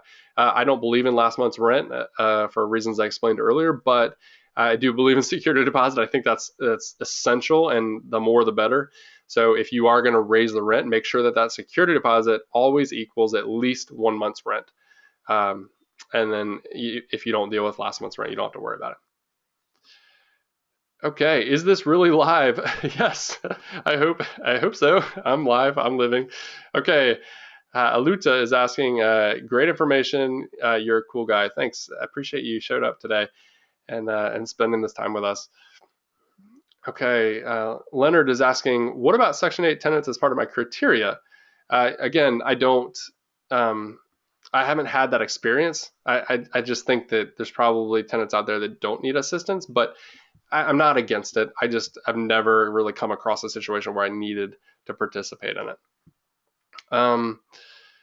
Okay, can we get access to this webinar again? Yes, this webinar is being recorded. It will be posted, assuming that the recording records correctly and the audio is fine and all that. I'll post it. You can go to landlordology.com/replay, and it will probably be up in the next day or two. I'll send something out via email as well to let you know. Okay, Katrina is asking, can rent money be placed in an interest-bearing account when collected? If so, who gets the interest? Do you have to have a business license and an LLC to do this, to be a landlord? When rent is paid, this is the landlord's total income, correct? Okay, a lot of questions there. Yes, so depending on your state, some state laws require money to be put in an interest-bearing account. Other times, not. But regardless of what your state laws are, don't ever, please don't ever put that money, any money that you get from the tenant, in a commingled account. So you never want to mix it with personal funds, and you never, ever want to mix deposits with rent. Always keep them separate. You'll thank me later, promise you. So who gets the interest? Well, on a security deposit, then that's actually the tenant's money. The security deposit belongs to the tenant, and that's why it's in a third-party account, a separate account.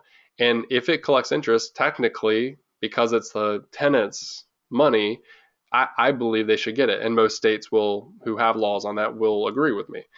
Some states even tell you how much interest they need to get. So check your state laws. But if there's any interest, I do give that back to my tenants. I just think it's fair. It's another way for me to say, look, I'm a great landlord. Choose me and not the guy down the street if I tell them they're going to earn interest. Albeit the interest is usually pretty minimal just because that's what interest is nowadays. And, do you have to have a business license or an LLC? Generally, no. I've never seen a statewide requirement for that, except for in Utah, actually. But a lot of cities, especially big cities, do have county or city requirements for licensure. So I'd check there. Certainly check there. Check with your county or city to see what laws they have, because I bet they probably would want to tax that income for sure. Okay, Ashley, what is the best way to rein in a renter? Oh, you already asked that question. Great. Okay, Bob. Hey, Bob. I'm glad you're here. Thanks, man. I love your stuff too. Okay, so Bob, for cozy payment, are they automatic or can the tenant just elect to pay once each month by first logging in? Yes, they can do either one. So most of my tenants choose just to set up automatic rent payments, and that way they don't have to think about it. but a tenant could just not have automatic payments, and they could just log in once a month or twice a month. They really could pay all once a month, or they could do weekly payments. Really, they could set that up and pay every week. So as long as the total is paid by the deadline, then it is paid in full. So whether that's by one payment or 4 payments, I guess. And it really depends on what you say in your lease too, is what's allowed. Eddie is asking, does Cozy take social security numbers? How do you find a tenant that skips on you and owes money? Wow. Okay. Yeah, that's a whole other webinar too. So answer your first question. Cozy does take social security numbers from the tenant as part of the identity verification process. We ask a series of questions, just like when you're pulling your own credit, you're usually asked a weird 3 or 4 questions that say something like, how much was your car loan amount for your 1982 Honda Accord back in 94? Something really random, and you have to go figure it out, and it's like $324. You wouldn't know that unless you were you. And we ask those questions. Those are pulled in from Experian, and we use the same questions that they use when people get their credit report. So we do pull those numbers, but we never share those social security numbers with the landlord, nor are they saved with Cozy. Now, that gets into a whole other screening issue. Do you need social security numbers for screening? And the answer is absolutely not. You do not, because you can do it all through Cozy and a variety of other tools out there if you didn't even use Cozy. Like all of the credit bureaus allow you to pull credit without a social security number. It does involve the tenant participating, but you don't get their social security number. Now, the only time a landlord or a manager would ever actually need that social security number is if they win a judgment and they want to collect on that judgment. Then you would need it. So what I do is I never take the social security numbers myself when I'm screening, but I do, once I find somebody I'm going to sign a lease with, then I'll ask them to give me the social security number as part of the requirement to sign the lease. And that way I'll have it if I ever need to collect on a judgment. But I don't really want to deal with the liability of collecting social security numbers on 20 tenants that I don't accept. It's just a hassle and a risk, quite frankly. How do you find a tenant that skips out on you and owes you money? Just go to Landlordology, search for that topic in the search bar. You'll find 1 or 2 articles that talk about that, how to track down tenants. That's more than I have time for tonight. Jen is asking, do you do a webinar on marketing your rental or other materials? Yeah, I do. There's another guide that I wrote for marketing on Craigslist. And then all of Landlordology actually has a ton of marketing ideas. So check out the site. Okay. Keith is asking, where can I find resources in languages other than English? Oh, Keith, that's a great question. Landlordology is not in any other language, but I know that there's a variety of tools. Like Google has a translator where I think it's just translate.google.com, where you can use that and then go to a URL like Landlordology, and every page you view thereafter, it will translate for you. So, and therefore you'd have a couple hundred articles about landlording and property management you could view. Ted is asking, I'm using Cozy. Should the tenant initiate their rent payment 5 business days prior to the first of the month to ensure funds are credited to the landlord by the first? That's a great question, Ted. Yes. So if rent is due on the first, let's say, then the big question is, do you want that money by the first in your account, or are you willing to overlook the processing time and get the money by the 6th, let's say? And personally, I'm willing to overlook it, but we have lots of landlords who say, no, I really want that money in my account. So what they do is when they're signing a lease, they say, hey, guess what? The rent's actually due on the 25th. And so, or they say to the tenant, maybe even rent's still due on the 1st, but you have to set up recurring payments for the 25th period, or before, I guess. There's really no reason why a tenant would need to wait till the last minute to pay rent. So they can pay anytime before that.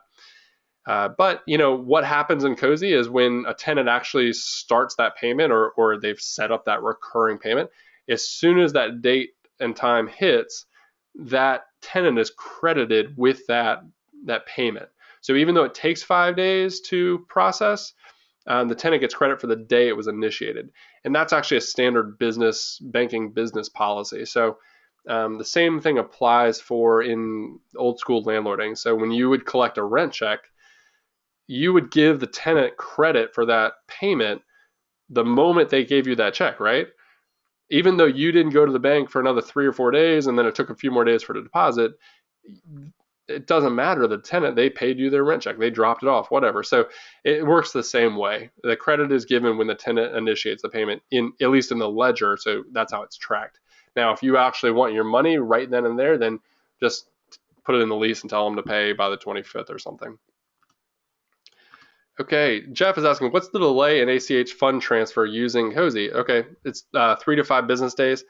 A tenant started a transfer on day 1. Can I get the fund in day 2? No, it is 3 to 5 business days. The reason is because America is as advanced as we are. We actually have one of the most archaic bank transfer systems in the world. The ACH system has been around for 30 plus years. Every single transfer that happens across that network has to go through and is approved by the Federal Reserve. You can imagine that takes a while. So the whole bank talking to the bank, it's really bank talks to the Federal Reserve, then talks to the same bank, and then goes to talk to the new bank, and the new bank, it's this whole like telephone game with the money. Now, after 9/11, they sped things up a little bit and made it a little better, but it's still slow. When you see other companies that might do like a 1-day transfer, it's usually for funds underneath, let's say, a couple $100. It's because they're actually fronting the money. They can't speed up the government. They can't speed up that ACH process. They're actually just loaning you the money while it clears. And if it doesn't clear, they take the money back out of your account. Well, that's unfortunate if you've already spent it and paid a mortgage or something. So Cozy doesn't actually give you the money until it clears, which is the most secure way. So once you have it, you have it. It's never getting taken away. Okay, Mia is asking, what do you think about accepting tenants who need to pay who need to pay the security deposit over 2 to 3 months? That's a great question. Mia, I've actually done that before.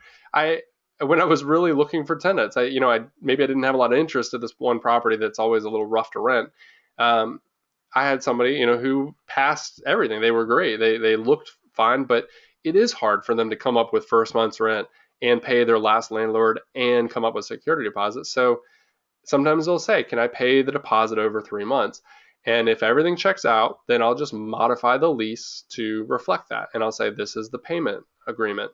And you can do that in Cozy too. You just set up smaller, incremental payments. Smaller deposits, or you could just raise your rent amount for 3 months and then lower it later.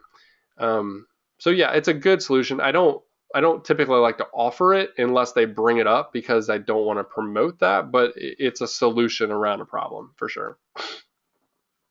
Nathan is asking, I am a current landlord using Cozy. Why does it take so long to get rent? I'm sorry, man. Currently taking 5 to 6 days, much longer than a paper check. Okay, it says 3 to 5 days. I've always had between 4 to 5 days. I know that, I'd process about 17, 18 payments a month through Cozy with my tenants, but it depends on your bank too. So we do know that some banks, small regional banks who don't have just a mass, I don't know what your bank is, but we do know that some credit unions and things will actually not credit the account for a day or two, even after they get the money. So there could be that added to it. We have no control over that. But we're just using the system, the ACH system. I will say that when we start allowing credit cards to be used as a form of payment through Cozy, that will happen within a day or two. So that process is a much quicker process, and you should see the funds. I would even say usually next day. So that's a solution too. But even at 5 or even 6 days of processing, it's still a free service. So you're not paying for it. It's pretty awesome, and it works. It works even if it does take 3 to 6 days, let's say. Okay, so Donna is asking, do you raise the rent every year? And if so, how much? What's the rule of thumb? Great question. I don't. So there are diehard property managers out there that say you always raise the rent, and I don't think so. I think it's a bargaining chip. If you have a great tenant that you love and they take care of the property, there is no price you can put on that. You need to keep them as long as you possibly can. And what I do is I say, hey, listen, if you'll sign another year, I won't raise the rent. And that usually does it because it's worth more to me to have them stay. Now, I'm not losing any money because they will eventually leave. Sure enough, most renters only stick around for 2 to 3 years, if that. And when they leave, I will just raise the rent, usually about 10% before I advertise it next. And there's no rent increase laws for that. It's only when you have the same tenant.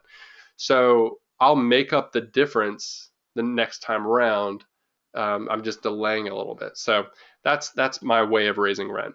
And my tenants love it because they don't get their rent raised, and the new tenants are none the wiser. And actually, it's more market rate at that point. Okay, Rebecca is asking, what is the best way to document trade for rent? Oh, okay, we already discussed that. Let's see, Ashley, thank you, Ashley, for coming. Okay, Yvonne is saying, what do you charge for permanent stain in a carpet, and can you replace the carpet at the tenant's expense? If there's a permanent stain that I can't live with, then I will replace the carpet. Now, it doesn't mean you can replace them at the full expense of the tenant. Generally speaking, the rule of thumb is that you can only charge for the life expectancy that you didn't get out of the carpet.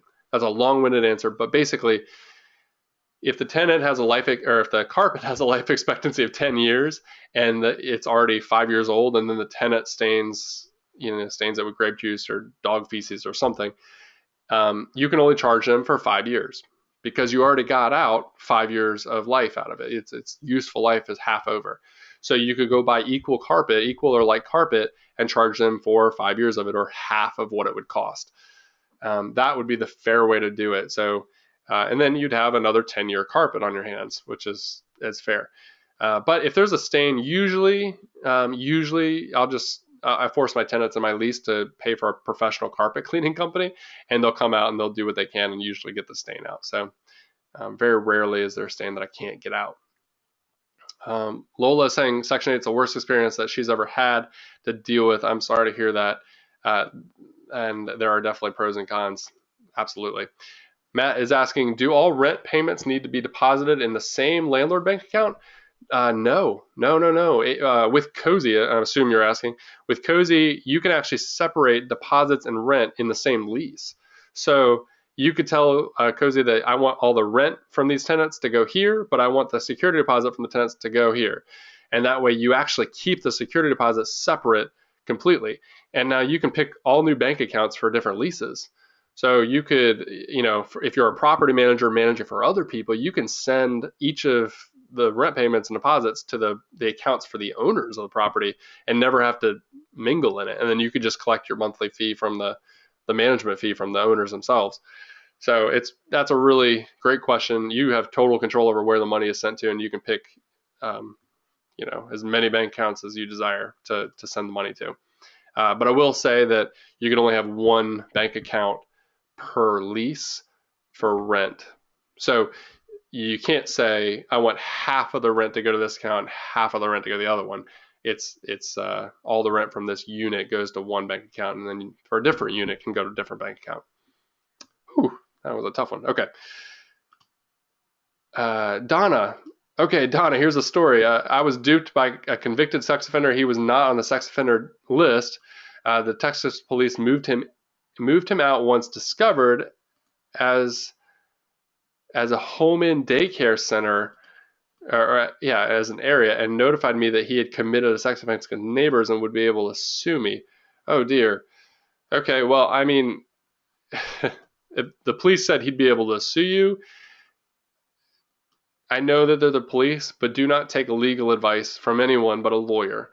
I hope he hasn't sued you yet, and if he does sue you, then just hire a lawyer and then countersue him for your expenses. He was the one that committed the crime, and you said that you even did the research. So you did your due diligence. It's not your fault that the system was broken. So get yourself a good lawyer if you have a lawsuit pending, for sure. I'm sorry to hear that. Okay, Mark is asking, do you ever let a lease revert to a tenant at will? Or do you require everyone to always be under a lease agreement? That's a great question. Basically, do I always do fixed term leases or do I do month-to-month leases? And it really depends on the situation. If I have a solid tenant that I trust and I know they're always going to pay on time, then I will sometimes do a month-to-month tenant. Or I'll allow them to go month-to-month after the fixed term lease. But I rarely ever do month-to-month in the beginning. The only exception would be if I was living with the tenant, then I might consider a month-to-month as a trial period, because if something doesn't work out, it's hard to be roommates sometimes. You would want the ability to terminate that lease fairly quickly. You don't want to be stuck with them for a year. I actually got that tip from Clark Howard, who has a podcasting show. He's real big nationwide. But anyway, I generally like fixed term leases because it provides security for both the landlord and the tenant. And honestly, I don't want to have to think about releasing apartments every few months. Okay, Yvonne is asking, is Cozy compatible with an Android device? Yes, 100%. So you can access everything in Cozy on your mobile phone via a browser. So there's no app to actually download. So you don't even have to have an iPhone or an Android. You can have any phone. You just go to it through your web browser, and then it logs in with a mobile version, and it's very compatible. I mean, we could wrap it in an app and just deliver it that way too, but it's all the same thing. So, okay, great. Portia, I love your name. Portia, do you recommend setting up a business account in an LLC for a rental property, or do you think it's okay to collect using regular personal checking and savings? I do have an LLC that I collect all the money through, so I did take that step. But I will tell you that it's a personal decision for you as your business and how big your assets are. So if you have a lot of assets, you might want to think about it. But the real trick here is that even if you do set up an LLC and you collect money through that, it's not actually going to protect you. I know it sounds like it'll protect you, but unless you kind of go all in, it's not truly going to cover you, because you also have to move the properties into that LLC. So then they have to be retitled, and the deed has to be changed to that business. As long as the deed still has your name on it, then you're liable for any sort of injury or lawsuit or whatever they can come up with. I mean, heck, a tenant could sue, a listing agent that might have showed it to them, could sue the owner, could sue the property manager, could sue all those people involved with the property. It doesn't just have to be the landlord. So unless you're going to go all in, there's really no full protection.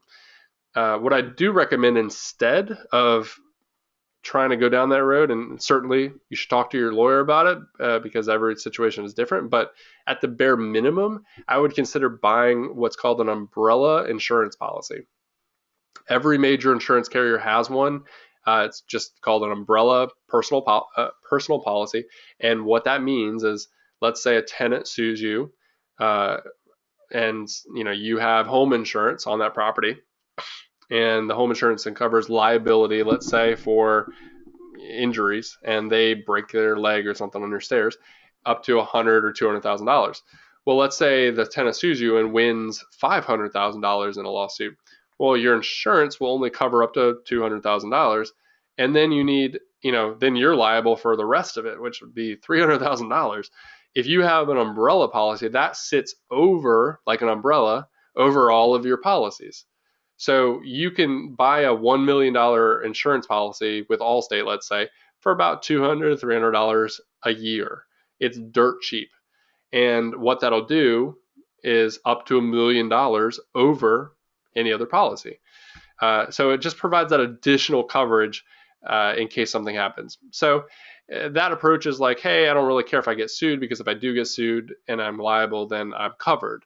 And to be honest, that $250 for that policy is much cheaper than hiring a lawyer to help you put everything in an LLC. So I just think it's a better way to go about it.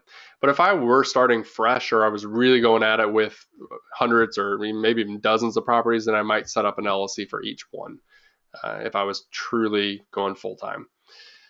Okay, Novella is saying, do I have to provide AC in my rental property? The rental unit is not so good, is not in a good neighborhood, and I'm not seeing many AC units on other houses. Don't look at your neighbors. Don't keep up with the Joneses or keep down with the Joneses. Do what's right for you and what's going to get you the most rent. So if AC is going to attract a better, higher quality tenant, then yeah, do it. Put some, go buy some $200 window units and put them in. If you're in one of the southern states, absolutely stick it in. A lot of southern states do require AC as form of habitability, because you can't, you can't actually control the temperature without it. But in some of the northern states, you don't need it. Like in Colorado, even, it's so high in altitude, you don't need AC. None of the places have AC. So it just depends on your state. And then think about, if you can get more money, it's an investment. If you can spend $1,000 on window units or $5,000 on a new system, how quickly will you make that back? Okay, Yaman is also asking, why can't you ask for late fees according to lease agreement? You totally can. I might have said something earlier that said the other method or something, but I'm sorry, I didn't mean to confuse you. You can totally ask for late fees according to the lease agreement. That's exactly what you should do. David is asking, we use a property manager to collect rent for us. They have a 10-day wait before releasing the payments to us. This seems like a long wait for checks to clear. Why? We currently only have 12 units. You're absolutely right, David. Yep, I totally agree. And what they are doing is they're passing the risk onto you. So they are waiting for the checks to clear and then waiting more time, and then they're issuing checks. So I've even seen property managers who wait 30 days and then they give that money to the landlord. So it's just, I think they're mitigating their risk by doing that. I also know for a lot of the large property managers who actually hold in upwards of hundreds of thousands of dollars in rent every single month, they are collecting interest on that for 30 days or more before they issue it. So that's actually subsidizing some of their income. So that's how they do it. I think that a property manager, unless I had a ton of units and I didn't have time or something, and I didn't have a system like Cozy, I probably wouldn't take on a property manager, just because it's not hard to do the things that they do. Now, you can't replace, before I get myself in trouble here, I think a quality property manager is worth his or her weight in gold. I'll say that again. A quality property manager is worth his or her weight in gold. But the sad part is I don't meet a lot of them. I only meet and hear about the ones that just, let the property get destroyed and they don't deliver rent or whatever. So, it's, you got to do your due diligence before you hire somebody, I guess. Okay, great. Hope that answered your question. Question, Mark, number 2, do you ever let the lease revert to a tenant at will? Okay, I think I answered that question. Okay, great. Joseph, just want to confirm the lead time between payment from tenant to payment of tenant to landlord from Cozy. Is it 3 days? It can be 3 business days. Yes. Cozy takes between 3 and 5 business days. If you want to see the whole ACH process according to Cozy, we're fully transparent about it. It's if you go to cozy.co and scroll down to the bottom, you'll see something called payment process. There's a link in the footer that explains the whole process. And it is 3 to 5 business days. Checks will take sometimes a few days to clear anyway, so it's not that much different, and you don't have to deal with checks.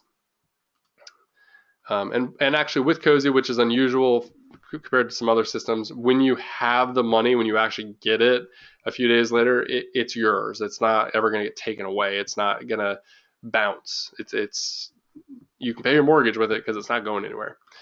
Okay, Mary is asking, I wasn't able to get a copy of the summary page between possible consequences and make it automatic. Can I get that? Thanks so much. Yes, Mary, download the PDF presentation.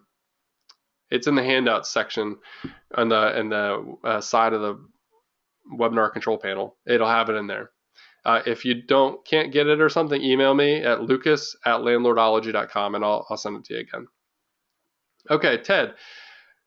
Okay, no more questions. Just want to thank you, Lucas. This is my second webinar with you. I thought so. I recognized you. Okay. Both were very informative and extremely helpful. I've been a landlord for 30 plus years in California, and I've learned several new valuable tips and tricks. Thank you, Ted. It's been a pleasure to have you. I know, guys, we have run over by a lot of time, but I'm just going to keep going with these questions. As long as you want to ask them, I will answer them. That's the least I can do. Okay. Bob is asking, what if what if a tenant doesn't have full rent available on in his account on the draw date from Cozy? Does Cozy try to draw it again the next day? Even better, Cozy actually tries to draw it up to 4 times on one day. So as soon as it doesn't work the first time, it gets notified. The system knows, right? And it knows that it didn't work. So oftentimes the tenant will remedy the problem very quickly. That same day, probably within a few hours. It's usually just they need to move money over from a savings account or something. But Cozy will try for up to 4, 8, maybe even 5 times in a single day, and then try for multiple days. All the while, everybody's getting notified. So yes, they will try multiple times. Okay, Joseph is asking, does Cozy have any future plans to add Equifax or Tri-Merge, I guess TransUnion probably, credit reports in the future? No, we're very happy with Experian. I'll actually show you if you want. I'll show you what that credit report looks like. This is commonly asked for. Here's an example of a credit report from Mr. Here, I'll make this big. Can I make it big? Okay, there we go. You should see just this credit report. This is a sample credit report on a sample person. It's not real. It's not a real person.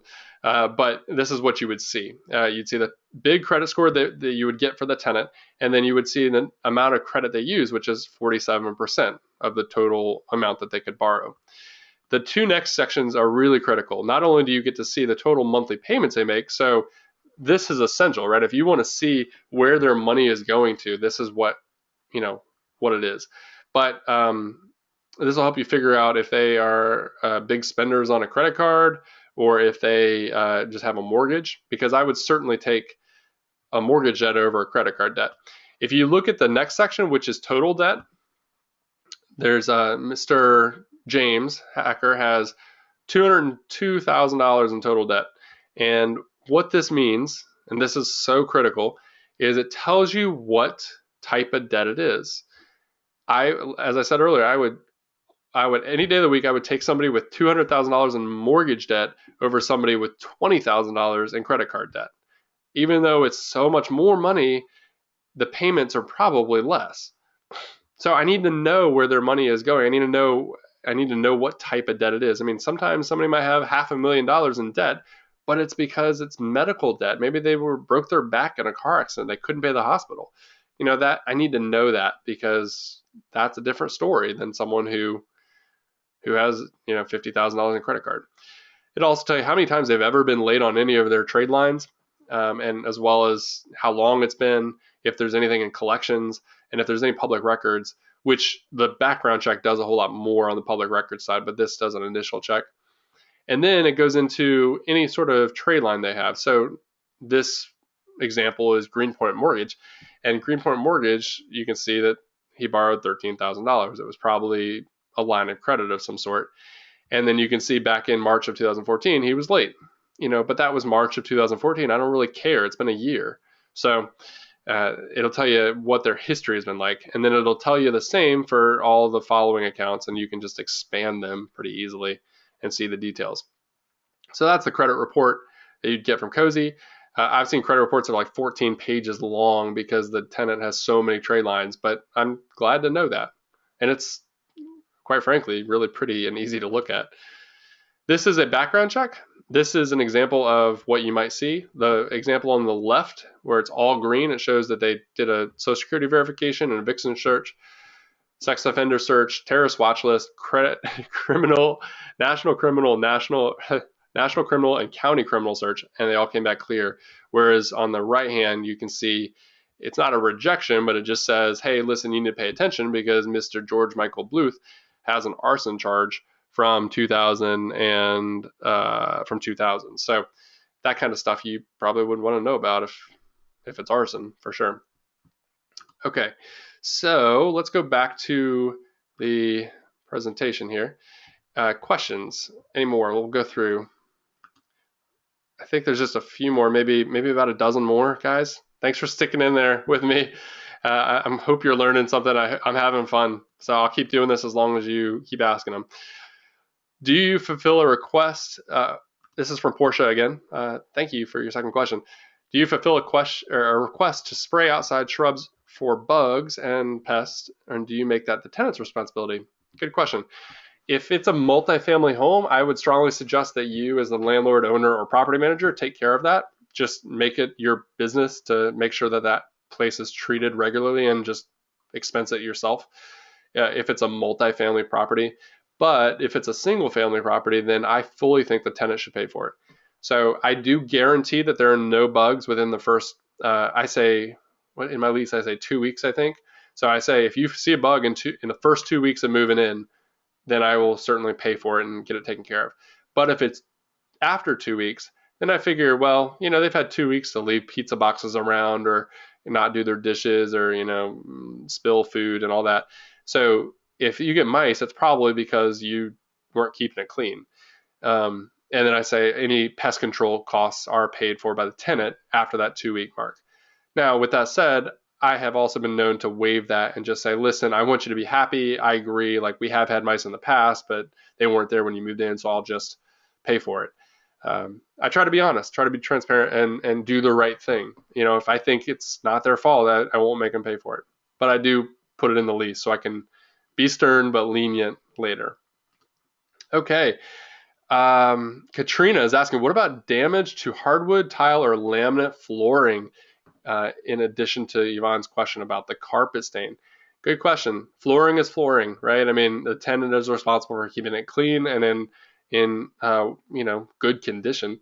However, a landlord can never, ever, ever, ever, ever charge a tenant for normal wear and tear. It's just, don't do it. It's not going to happen. You'll get in trouble. So if hardwood floors get pinged up because of shoes, like stilettos are the worst, man. If a stiletto high heel shoe, if the pad comes off and the screw is sticking out, it'll cause havoc on your hardwood floors. Things like that I don't think are normal wear and tear, nor is any sort of stain, especially big carpet stains. Like if they're eating dinner in the living room on the couch every night, you're going to find ketchup stains around the couch. I don't think that's normal. I know most people do eat in front of the TV, but if you can't keep your food on your plate, then eat at the table. That's just common sense. So you just have to look at what's normal wear and tear and what's not. And there's no definitive list for that. You just have to kind of be as fair as you can. And if you have an argument, let a judge figure it out. But if there is damage beyond normal wear and tear, sure, you can have them pay for it. Like, hardwood floor is expensive, and if they damage it beyond beyond normal, then you could theoretically have them, have it resanded and stained and have them pay for it. With that said, that's a couple $1,000s minimum. So what are are you actually going to get that money out of them? Maybe not. I don't know. So anyway, I hope that helps. It's probably not the answer you're looking for. Okay, Matt, thanks so much for this great webinar. I'm sold and will start moving my tenants to Cozy. Gotta go. Good night. Thank you, Matt. I hope I didn't miss you, but I hope you enjoy it. If you have any questions, just email me again at lucas@landlordology.com or lucas@cozy.co. And we have a great support team that is working around the clock for you if you have any questions. Joseph is asking, I'm about to purchase my first property as an owner occupied in a multifamily home. How should I handle the rent? In my personal account or another account? It's a great question. I would suggest setting up for you, I would put it in a separate account. You don't ever commingle rent and your personal money. So even if it is at the bare minimum just another personal checking account, then just do that. If you want to take it the next step and form a DBA with your local county or an LLC or something, and then get a business bank account, you could do that too. Again, that's not going to prevent liability for something, but it does keep it separate. But at the very least, just go ahead and just set up a separate account, and don't put anything in there that's not rent or business related. So you could write your expenses from that account. You could write your business expenses. You could write your collect your rent checks. Issue any sort of refunds you needed from that. But don't mix it with your personal stuff. Okay, Portia, again, do you recommend against managing a rental property out of state without a property management company? So would I do out of state management? I actually have a vacation home in Colorado, and I do have a property manager. I know, right? Like, Lucas has a property manager. But if I were doing long-term rentals on that property, then I would manage it myself with Cozy. Because it's a weekly rental, I need somebody on the ground. I need somebody to deal with keys and maintenance requests and all that stuff and getting people checked in and checked out. I need somebody there every single week. So I did hire a property manager and I negotiated a really great rate. And they're making, when I make money, they make money. So that's the best scenario. So for short-term rentals, I think you would absolutely, if you're out of state. For long-term rentals, it depends on how much you're willing to contribute to this effort. If you want to be hands off, then you've got no choice but to hire somebody. If you want to be semi hands on, you could definitely hire a friend or a neighbor next to that house and say, hey, listen, just be my eyes and ears. If there's an issue, I'll pay you for it, pay you to go deal with it, hire a contractor or somebody. You can do a lot of scheduling of contractors from afar. I've set up lots of plumbers from out of state. You could also get your tenants that are there to host showings for you. It's unusual, but you could say, hey, listen, I've done this before. I said, hey, if you show this property to someone, I'll give you $25. I'll set up the showings. You just have to be there, let them in and be my salesman. But if you show it to them, then I'll give you $25. If that person signs a lease, I'll give you another $100. And they love that. Gosh, that's like an easy $125, and they even are motivated to clean the place before the people show up. So that's how you can do showings from afar. Will I offer any more webinars? Yes, Erica. Yes, Erica. I'm so glad you asked. If you go to landlordology.com / events, then you'll see all the upcoming webinars. So that's / events. Marcia is asking, I've been a landlord for 20 years. First time ever taking your second webinar and property manager class at a community college. Getting more knowledge from your webinar than the community college. Oh, geez. Marcia, thank you very much. I don't know if I should be flattered or feel bad for your community college, but thank you nonetheless. That actually means a lot. Okay. Jana is asking, there's always money in the Banas. You guys are hilarious. Okay.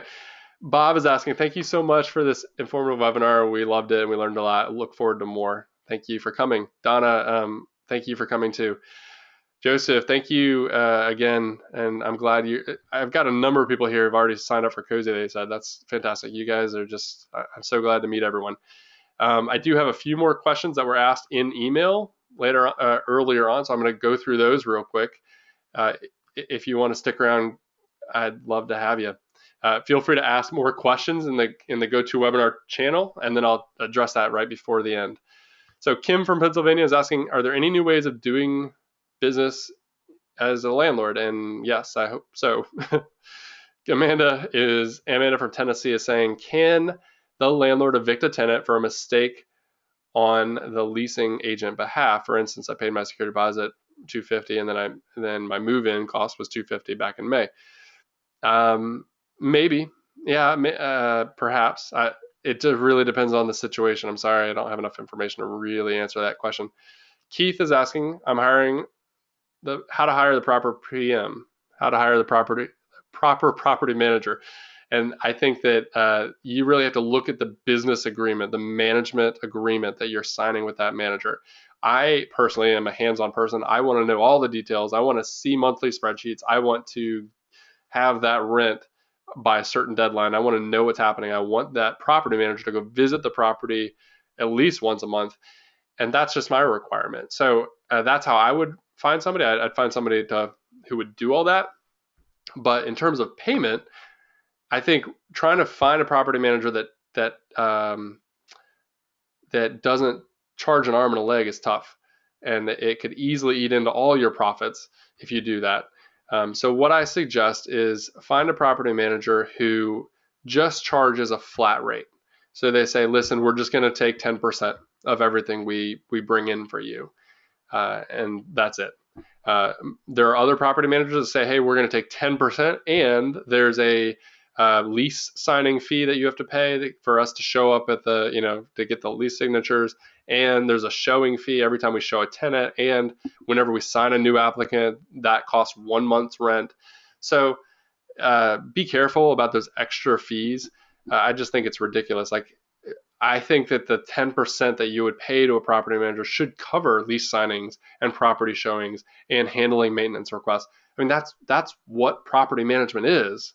So if 10% is not enough for them, maybe they need to charge 12 or 15 or 20, and they will very quickly go out of business. So I think watch out for those ad hoc fees.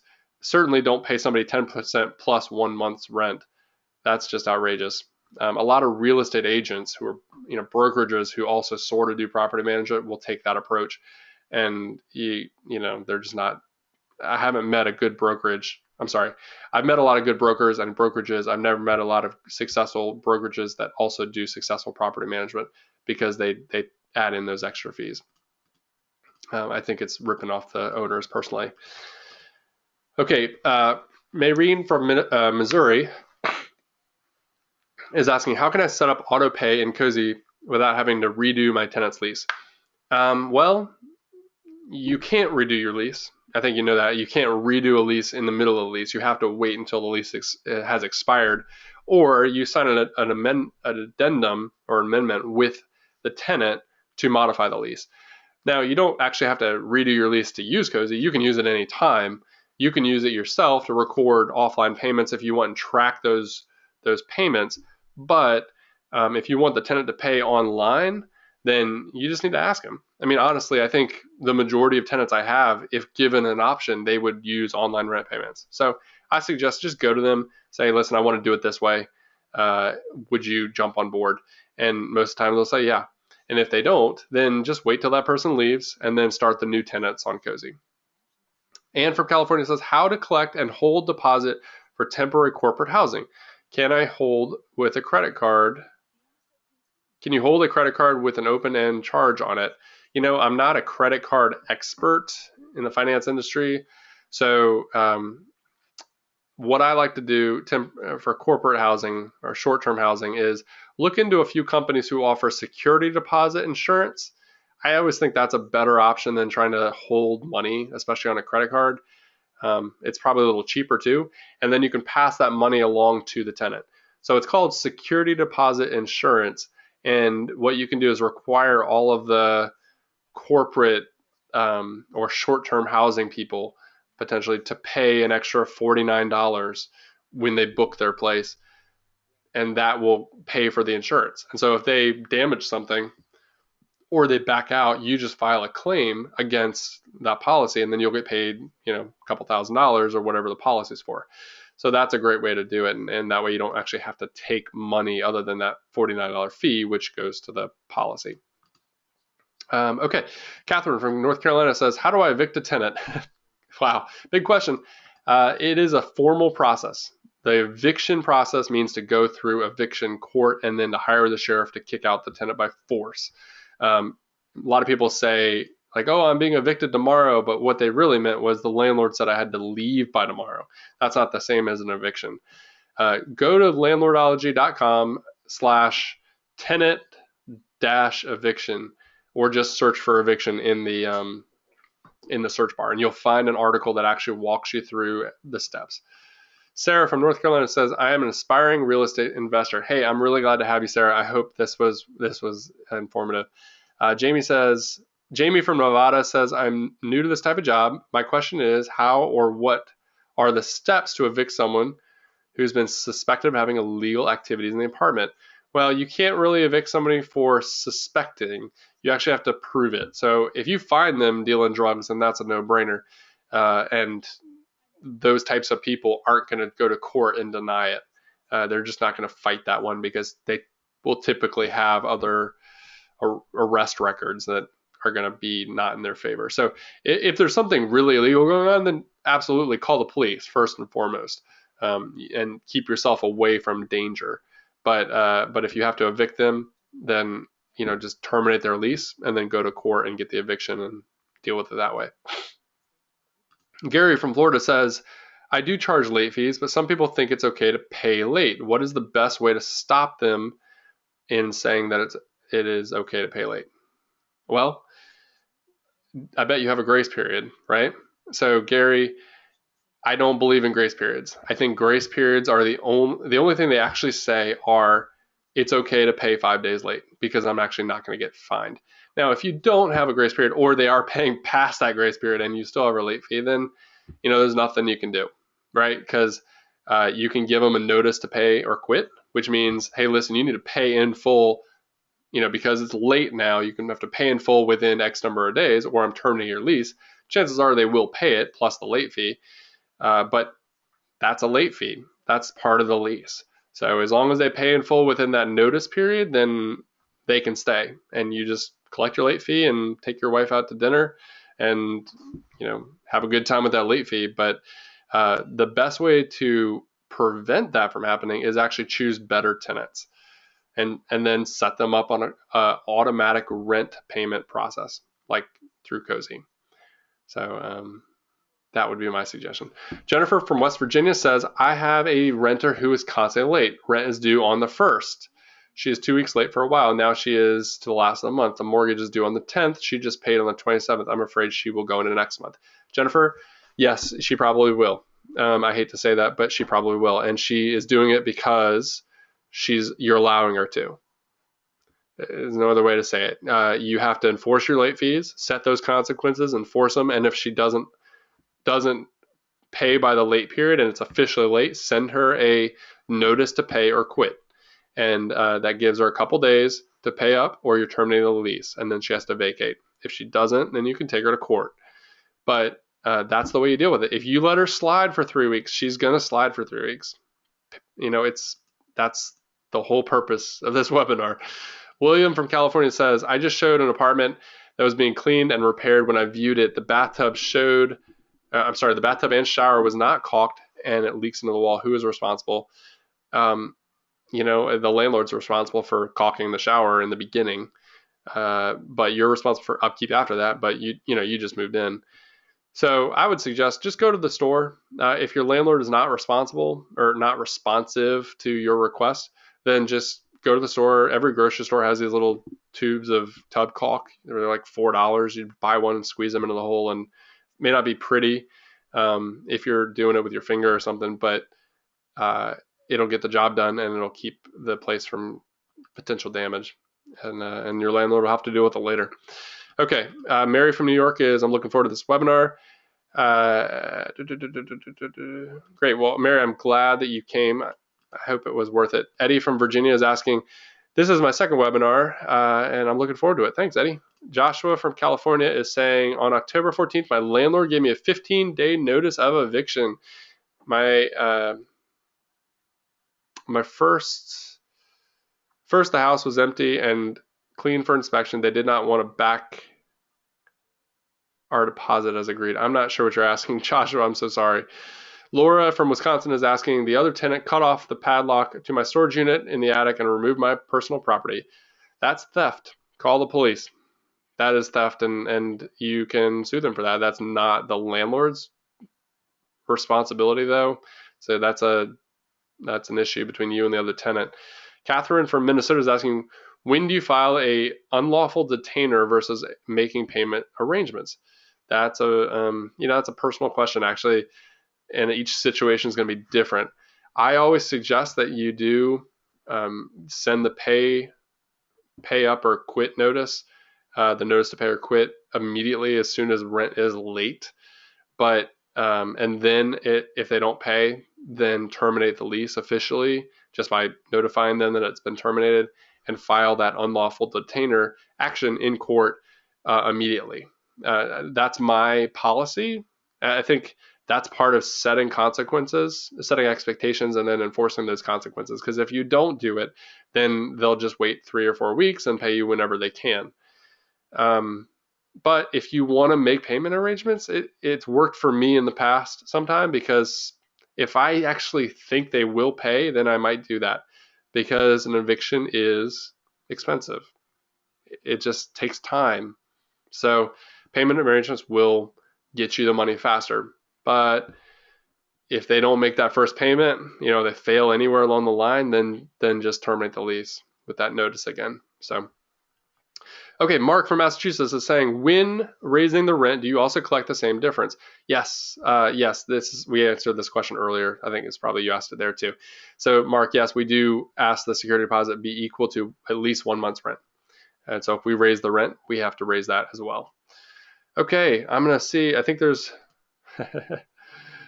Okay, George Michael Bluth from Arrested Development. In case you didn't get it, I thought it was very funny.